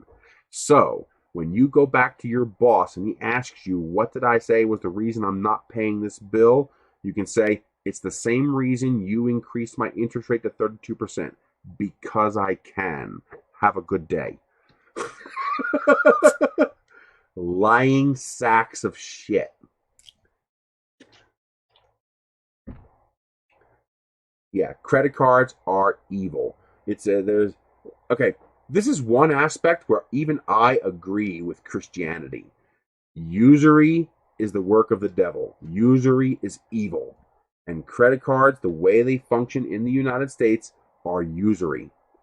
It is absolutely horrendous the way this system works. There is no justification for these interest rates because there's no penalties. Whatever you pay is pure profit for them. Whatever you don't pay, they'll write off on their taxes. It's absolutely insane how horrible the entire system is. Even home mortgages are highway robbery. People say, oh, my mortgage is only 4%. I was like, no, your mortgage is not 4%. It's 110%.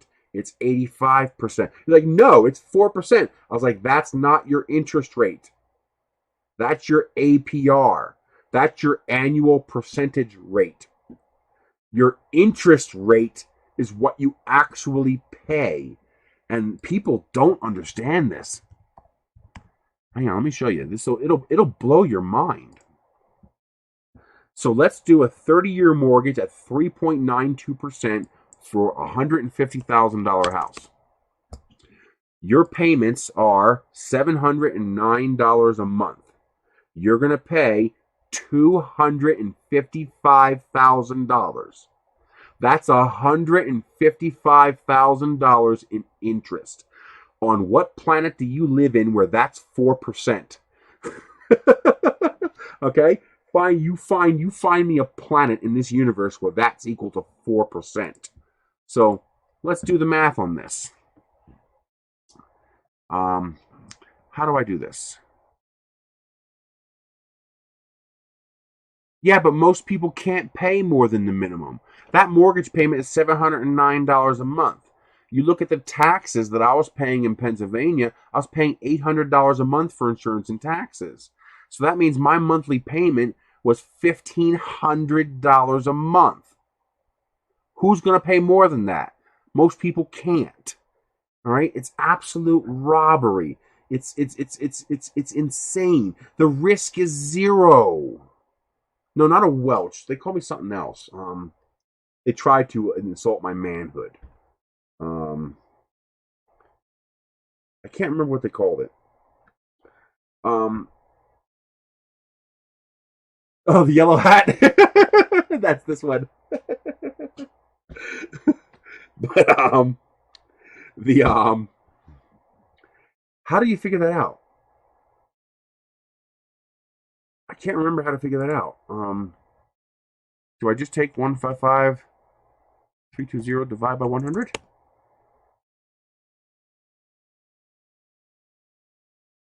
That's no, it's not a. Yeah, that's 155.32% interest. You're paying 155% interest. It doesn't matter what the APR is. It matters what comes out of your bank account. And what's coming out of your bank account is 155%. There's no excuse for that. There's no justification for that. Home loans are virtually zero risk. Do you realize the gauntlet of crap you have to go through to get a home loan? Do you know why you have to go through that gauntlet? No, I defaulted on it. It tanked my credit, and I didn't care. No, that's just the mortgage part. That's why I said your payment is $709 a month, but you're actually paying $1,500 a month because you got to add taxes and insurance onto that. Yeah, I defaulted. I told them to go fuck themselves. The one and only time I ever defaulted on a bill, I told them to go fuck off. 32% interest, you can suck my you-know-what for that. But,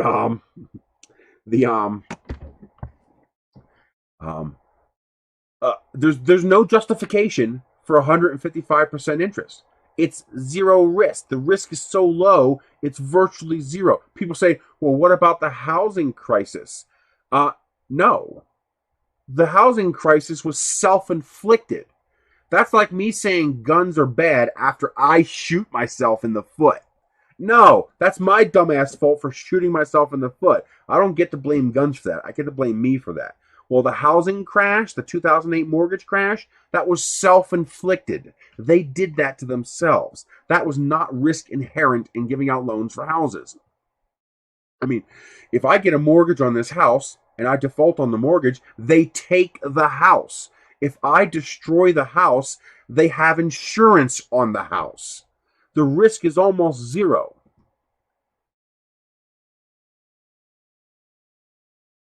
Exactly. Or worse, they front load the interest. So it's all interest in the beginning. It's literally criminal. It should not be legal for them to do what they're doing. And we have created an entire society around screwing people. The interest on a house should not be more than 10%. That means if you borrow $110,000, you pay back $110,000. That's it. And what would the interest rate have to be to do that? The APR, if I did it at 1%, not even 1%. It's not even 0.2%.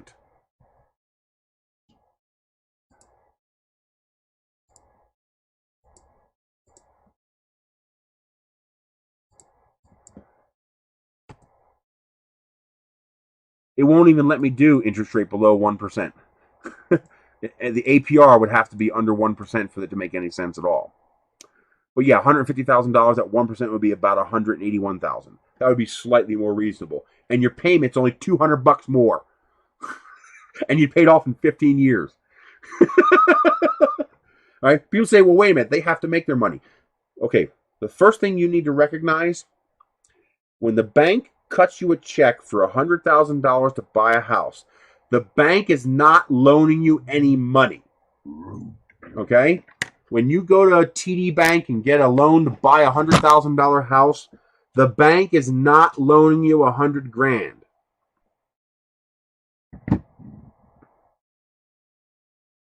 The bank is creating $100,000 out of thin air on your signature. Your signature creates a computer entry of $100,000. The bank is investing nothing. People say, well, they have to have a certain percentage. Yes, but because of fractional reserve banking, the way that works, and there's nothing wrong with fractional reserve banking, it's totally fine. But the way it works, they're effectively loaning you nothing. They're literally creating money out of thin air on your signature. Now you say, wait a minute, if you created that much money, you'd have inflation. No, you don't. Because you uncreate that money. You destroy it as you pay it back. As you pay back that loan, that money gets uncreated, except for the interest. So the bank just made $155,000 on your signature.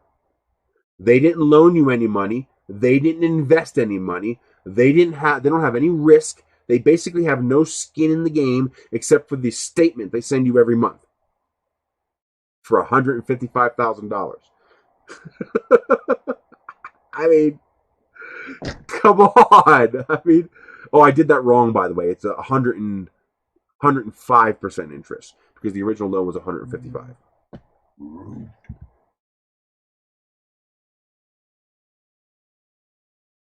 Great. The last person who might be able to help me out with the shed said they can't. So now I have no idea what I'm going to do. I got $5,000 sitting in the back there in the shed, and it's going to get destroyed when winter comes, and there's nothing I can do about it because I can't build a roof. I'm 450 pounds. I can't build a roof.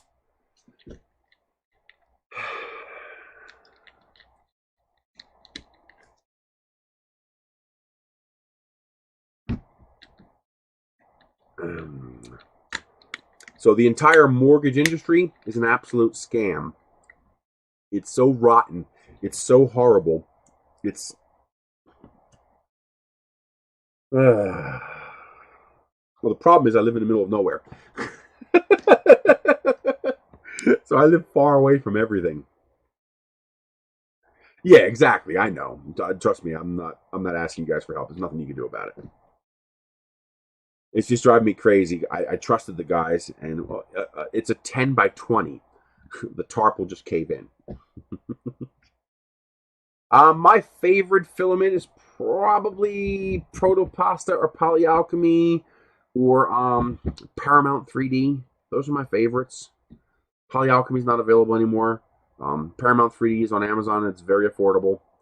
Protopasta is very expensive, but the colors are exotic.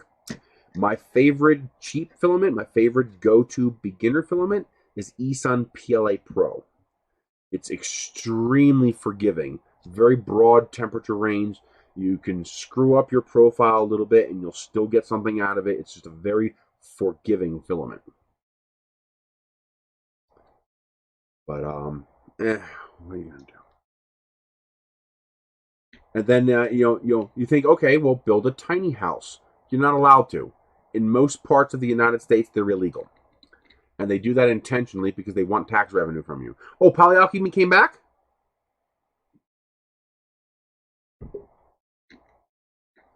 Well, that's because they don't have to pay the Amazon fees. Paramount is amazing. And I haven't heard from Color Me 3D in forever. I hope they can make a comeback someday because I really love the Purple Haze. And their Bahama Haze is really nice too. I'll have to try poking him and see if he responds. I know this pandemic probably wasn't good for him. He was in Florida, and Florida got hit pretty bad. I know. I heard you just say that. That's amazing. I didn't know Polyalchemy was back.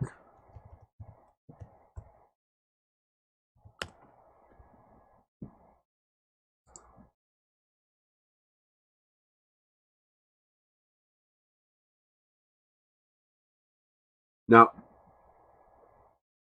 is it actually Polyalchemy, or did somebody buy them? Like, is it the original people? Because these colors look different. Oh, they still have Nightshade and Night Sky. Night Sky sold out though. Those are my favorites. Nightshade and Night Sky. Maker Geeks was awesome. I love Maker Geeks. They mismanaged it. The guy tried to bail himself out with making sales, but the problem is he made the price for the sales so low there was no profit, so it wasn't a bailout, and it just put him further in debt, and he couldn't pay his bills right. It sucks. I really liked their filament. It was just a Maker Geeks filament was nice filament. It was just a poorly managed company. That's awesome, Christopher. Oh man, I am so happy that Polyalchemy is back. Because I already told Creality if they don't send me that belt printer, I'm going to fly to China and eat one of their employees. I was like, I will find you and I will eat somebody.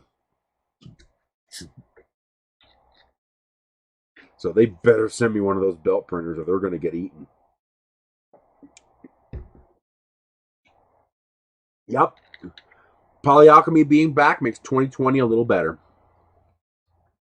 I love Poly. They're so expensive, but I love them so much. My dream is to put a 1.2 millimeter nozzle on a belt printer and then print myself crown molding for the house all one piece because it's a belt printer, so no seams. That's right. Get in my belly.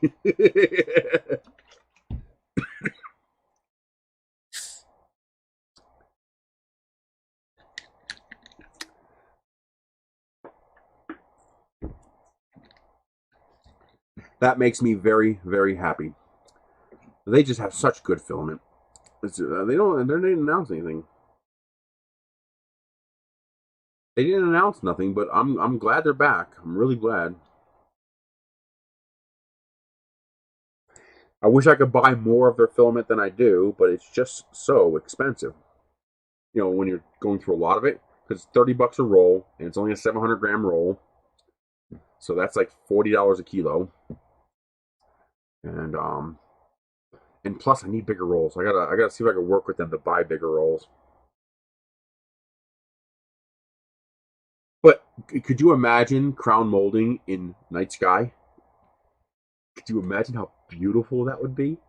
Oh my god, that would be so pretty. Figure night sky, and then I'll have what do you call those things? The flourish things that you put every now and then spacing out on something. Put those in Nightshade. Yes, but it was very expensive. And because it's a belt printer, I can do it all in vase mode.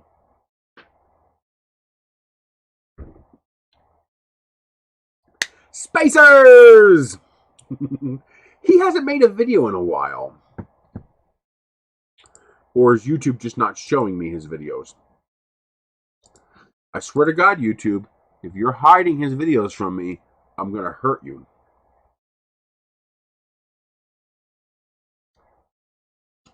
Yeah, Night Sky is beautiful. Oh my god, it's such a beautiful color. They're Night Sky, they're Nightshade, and they're the green one, the emerald green, Emerald City green. Those three colors are so deep and so lustrous. Oh my god, they're amazing.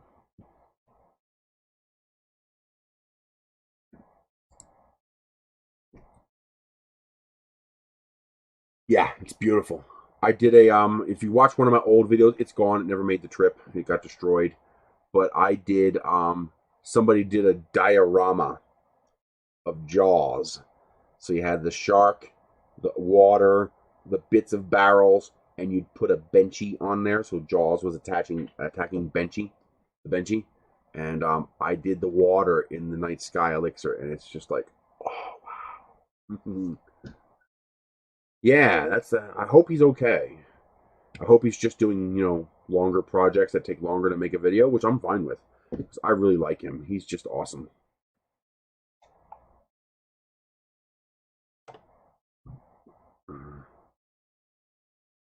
He is a great guy. He is so fun. I hope he's legit. I hope he actually is having fun doing what he's doing, because he oozes that childlike thrill and enjoyment, and it just makes it so, I don't know. It just, he draws you in and eats you up. You just his personality is so happy and good,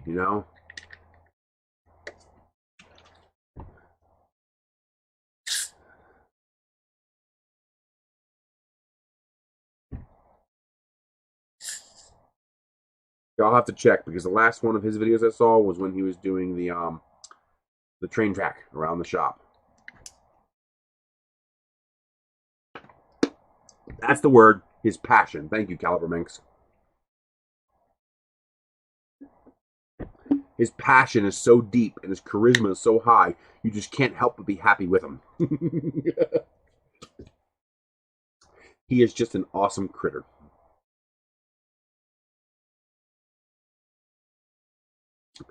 So now I gotta try to find somebody else who can help me finish this shed before winter.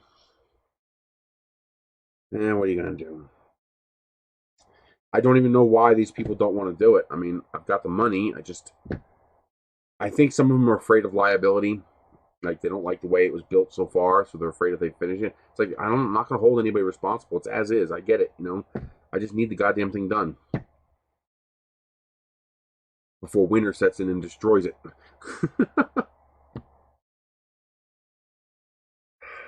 What are you going to do?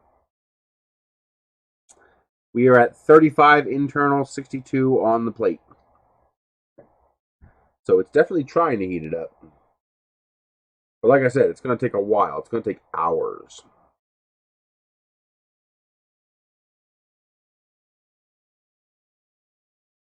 I'd like to see them go even higher.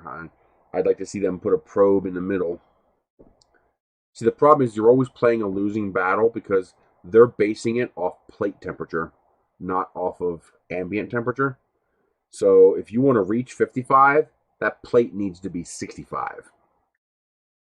Because you're never going to equalize, because you're always bleeding air through the case to the surrounding. So it's not possible to ever actually... The only way you could ever actually reach 55 in here is if it was 55 around you. This is $70. The link is down below in the description for Amazon. $70. If you're going to be printing PETGs and ABSs and nylons and polycarbonates, very handy to have. Power consumption's not bad. If you were to leave this on 24/7, assuming you cost 10 cents a kilowatt, 48 times 24 times 30, that is divided by 1,000. That's 34.5 kilowatts per month times 0.1. You're going to pay $3.45 a month to run this 24/7. It would cost me, let's see, divided by 0.1 times 0.18. It cost me about $6.22 a month to run this.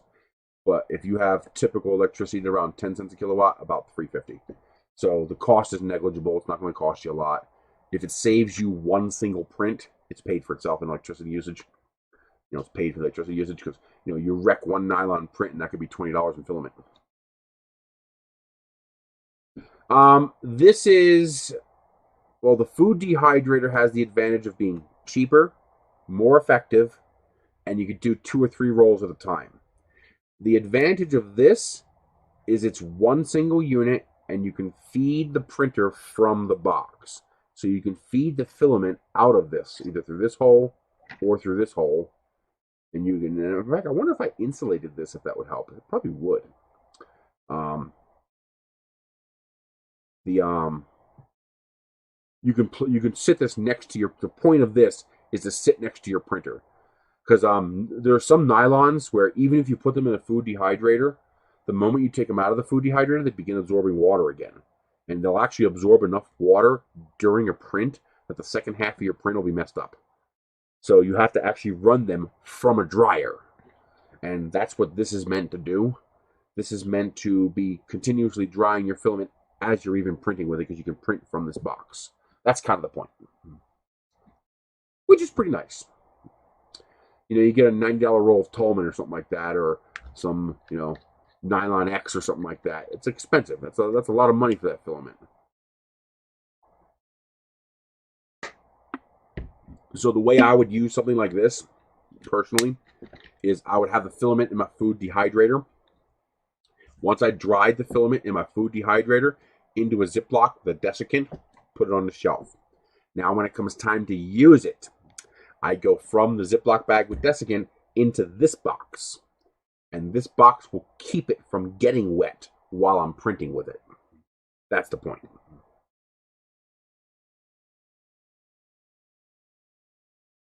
Well, how do you print with filament? You print by melting it, and you do that with temperature. So temperature does affect filament. Now, filament has two temperatures that are important. You have the deflection temperature and you have the melting temperature. The temperature you set your printer for is the melting temperature. However, it's important to make sure you don't exceed the deflection temperature, because the filament can warp. If you've ever seen a 3D print warp because you had it out in the sun or in a car, that's what happened. It didn't melt. Your car doesn't get that hot, but it got hot enough to reach the deflection point for the plastic, which means the plastic becomes malleable. And then once it cools down, it hardens into that new shape. Well, you can destroy a roll of filament if you get too hot. That's why you got to be careful using an oven, because it's hard for ovens to do these low temperatures.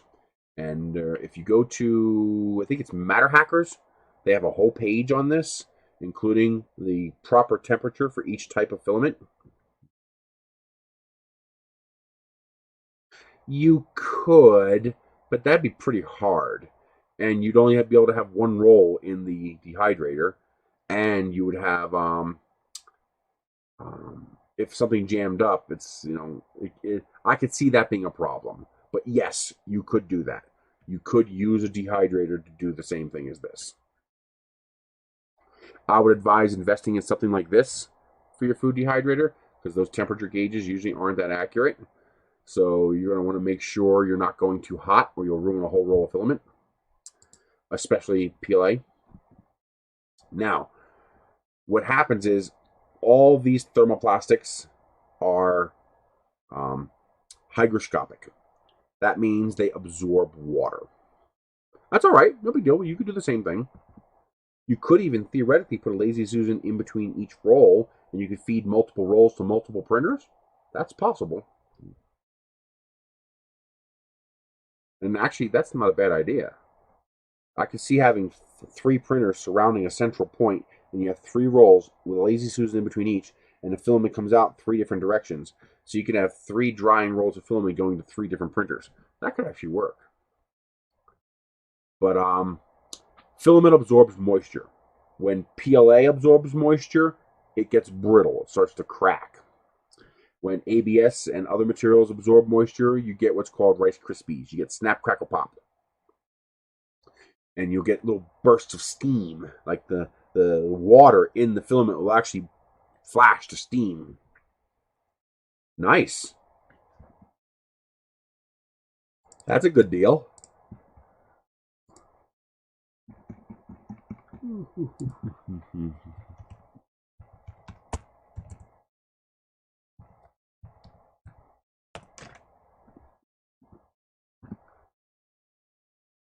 I don't see them. Why don't they pop up? No, I do plan to actually make a 3D printed gun at some point. Like, the whole thing will be 3D printed. There will be no metal except for what's legally required to make it lawful, and the firing pin. Everything will be plastic. And I think I figured out a way to do it. I'm going to make a blunderbuss. A blunderbuss is like an early shotgun. So it's like a gun with a trumpet-like barrel. And you just fill it with junk. Oh, I bet you he did mean... did you mean green tech or G tech? Because I cannot find what you're talking about.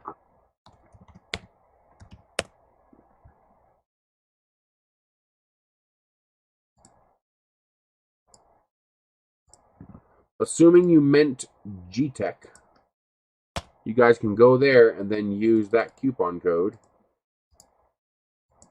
to buy it. And this way I'll get a commission and you'll get a discount. Go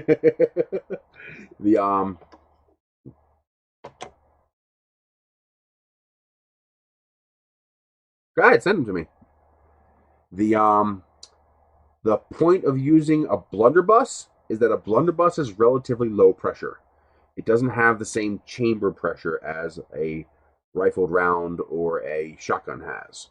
So I think I could make the plastic parts bulky enough to be able to handle that pressure of a blunderbuss.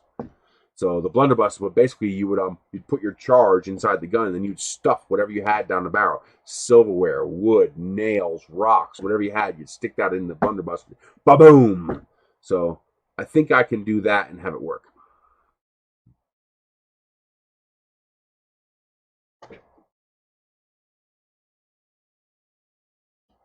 Nice. And you can get food dehydrators pretty cheap. You want one with a digital readout. Now you can't really trust the digital readout. You have to calibrate it. And the way you do that is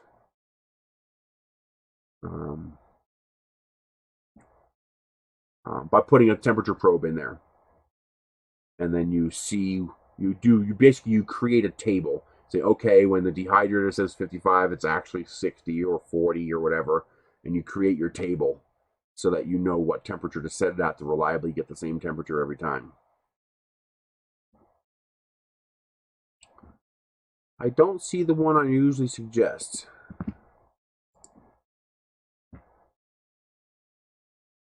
This one does not have the ability to set the temperature, which means you can't use it. Yeah, I can't use the Presto because you can't set the temperature on it. Really? No temperature control? It's just on-off? Huh. There's usually a digital one, a little red LED display. But the problem is the Presto one, you can't set the temperature. At least not the one I'm looking at. But you want the round one, because what it is it comes with these trays inside, and you cut those trays out, and then see you later, TK3D. You cut those trays out, and your filament will fit inside. So it looks like the next cheapest one is $50. This is 60, but you can get it on discount. I think you can set the temperature. I see a display.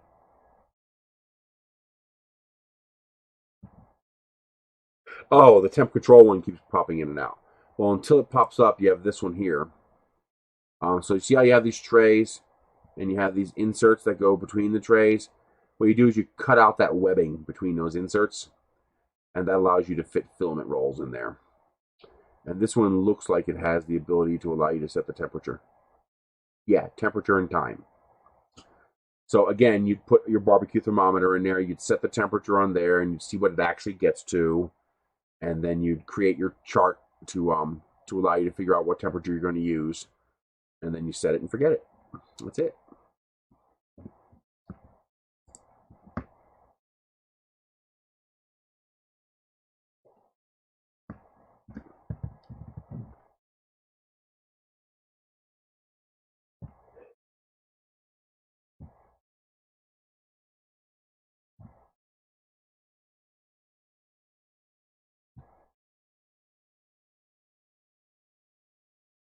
Hey, so 3 of you signed up for Fetch.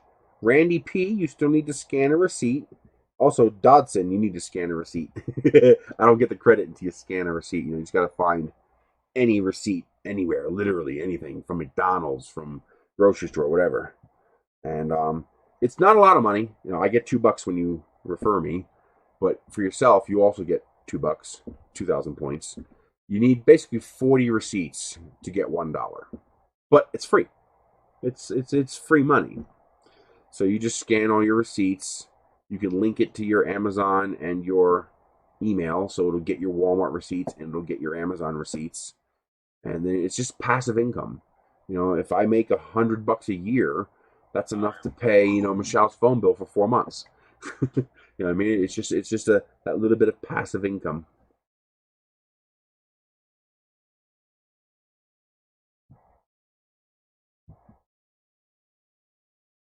So thank you for that. So that'll be, once those clear, that'll be another 6,000 points. That'll be another $6. So thank you for the $6.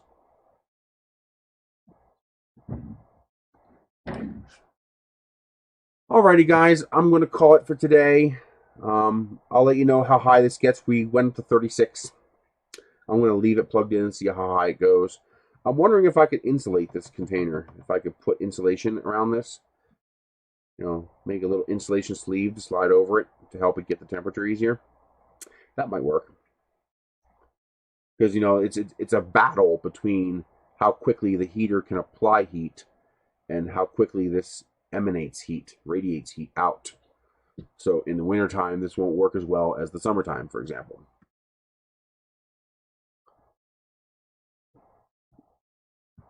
Awesome.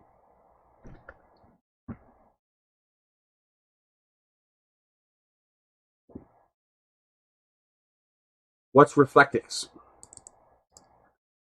Copy, paste and go. Reflectix.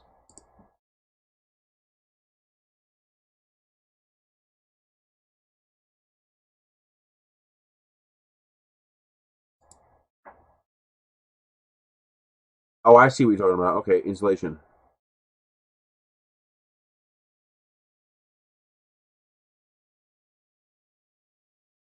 Who's asking 130? This is 70 or 80.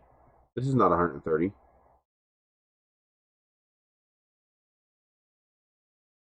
See you later, Colin. Yeah, I saw that. Full bubble wrap. Yeah, that would probably work. Just make a sleeve, just slide over the whole thing, and just insulate it.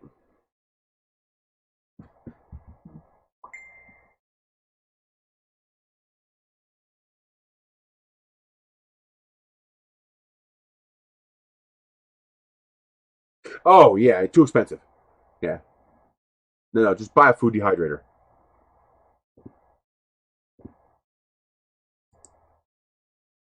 Alrighty, guys, I'm going to go to the post office, get more of my packages, the cat food. I'm going to stop by the vet and see what she says about these two food products. Back. Let me add them both to my cart.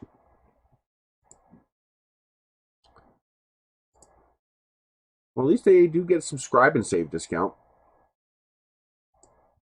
And this way I can show them to her.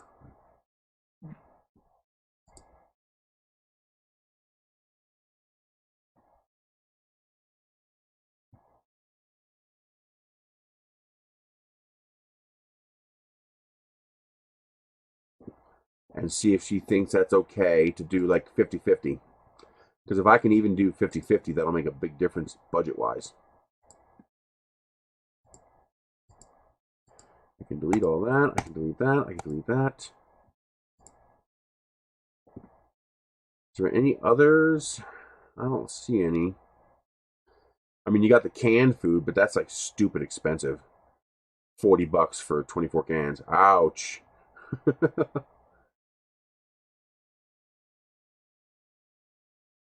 And they also have this one. Very expensive.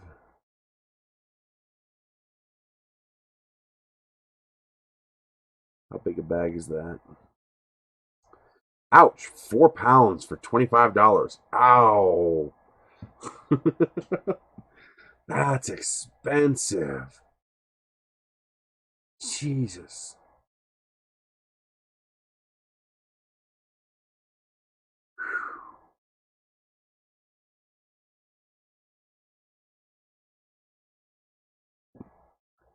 So I'll see what she says. Exactly. Get some desiccants, toss it in the bag with it. Desiccants will not dry a roll of filament, but they'll keep the filament dry by keeping the environment they're in dry. Oh, and the last thing I didn't explain, I was explaining how the food dehydrating works.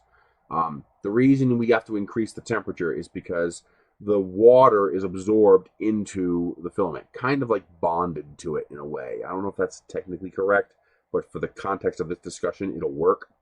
And you can't just you can't take a rag and absorb the water because the water is in the plastic. It's part of it, which also means desiccant can't remove it. Rice can't remove it.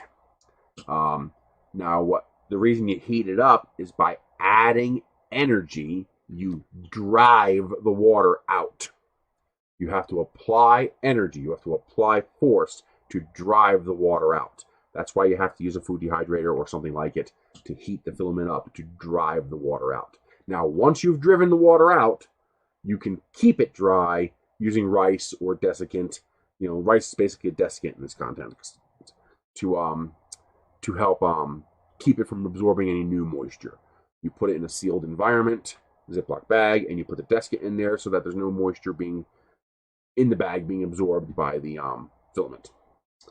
And this comes in handy when it comes time to put that filament into use.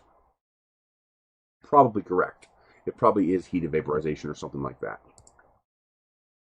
And that's it. I will see you guys next week.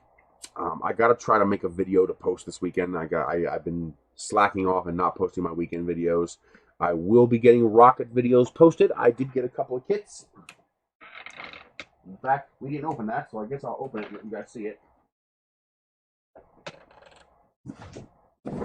So Estes came out with a couple new kits, and they had a sale where they did not charge shipping. So I took advantage of it and got a couple of kits. I have a whole ton of kits out in the shed, so I'll be building those too, but these are a couple of the new ones I got.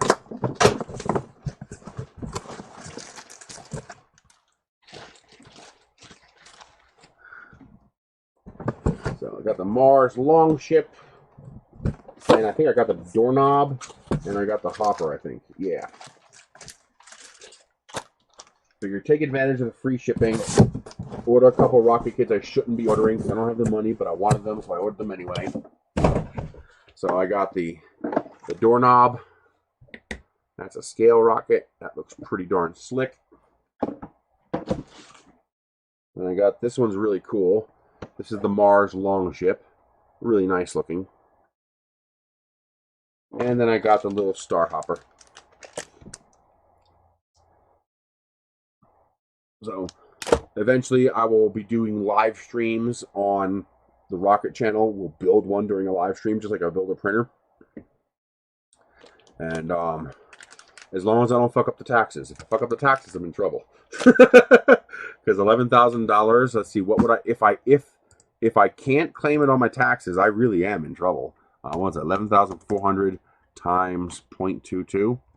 I would owe $2,500 in taxes. So hopefully I'll get that sorted. It should. In theory, it shouldn't be a problem. So probably the first one, you know, I'll build kits, we'll paint kits, we'll do rocket stuff. So that'll be videos on the Rocket channel. This gadget stuff from now on will be on the new Gadgets, Goodies, and Widgets channel I'm starting. Some of it will be on Life of the Race, like, you know, the posters I get for the walls outside will be there. But only if it makes sense. I don't want to cross contaminate the channels too much because I know that turns people off. If anybody's not subscribed to Life of Nerese, please go ahead and subscribe to that. I'd appreciate it. I only need 230 more people and I can monetize that channel. I'm already over the 4,000 watch hours. All I need is 1,000 subscribers and then I can monetize that channel and that would be awesome.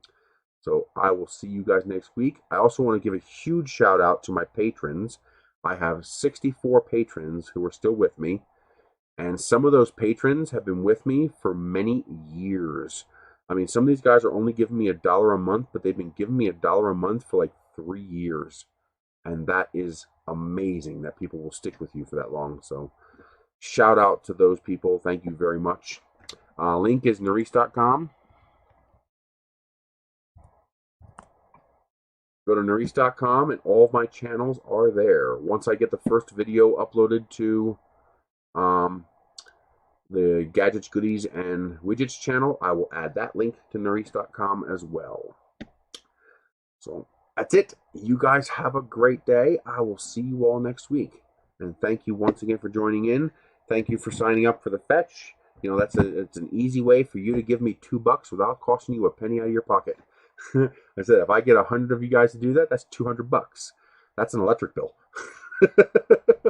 So I will see you guys later. You have a great day.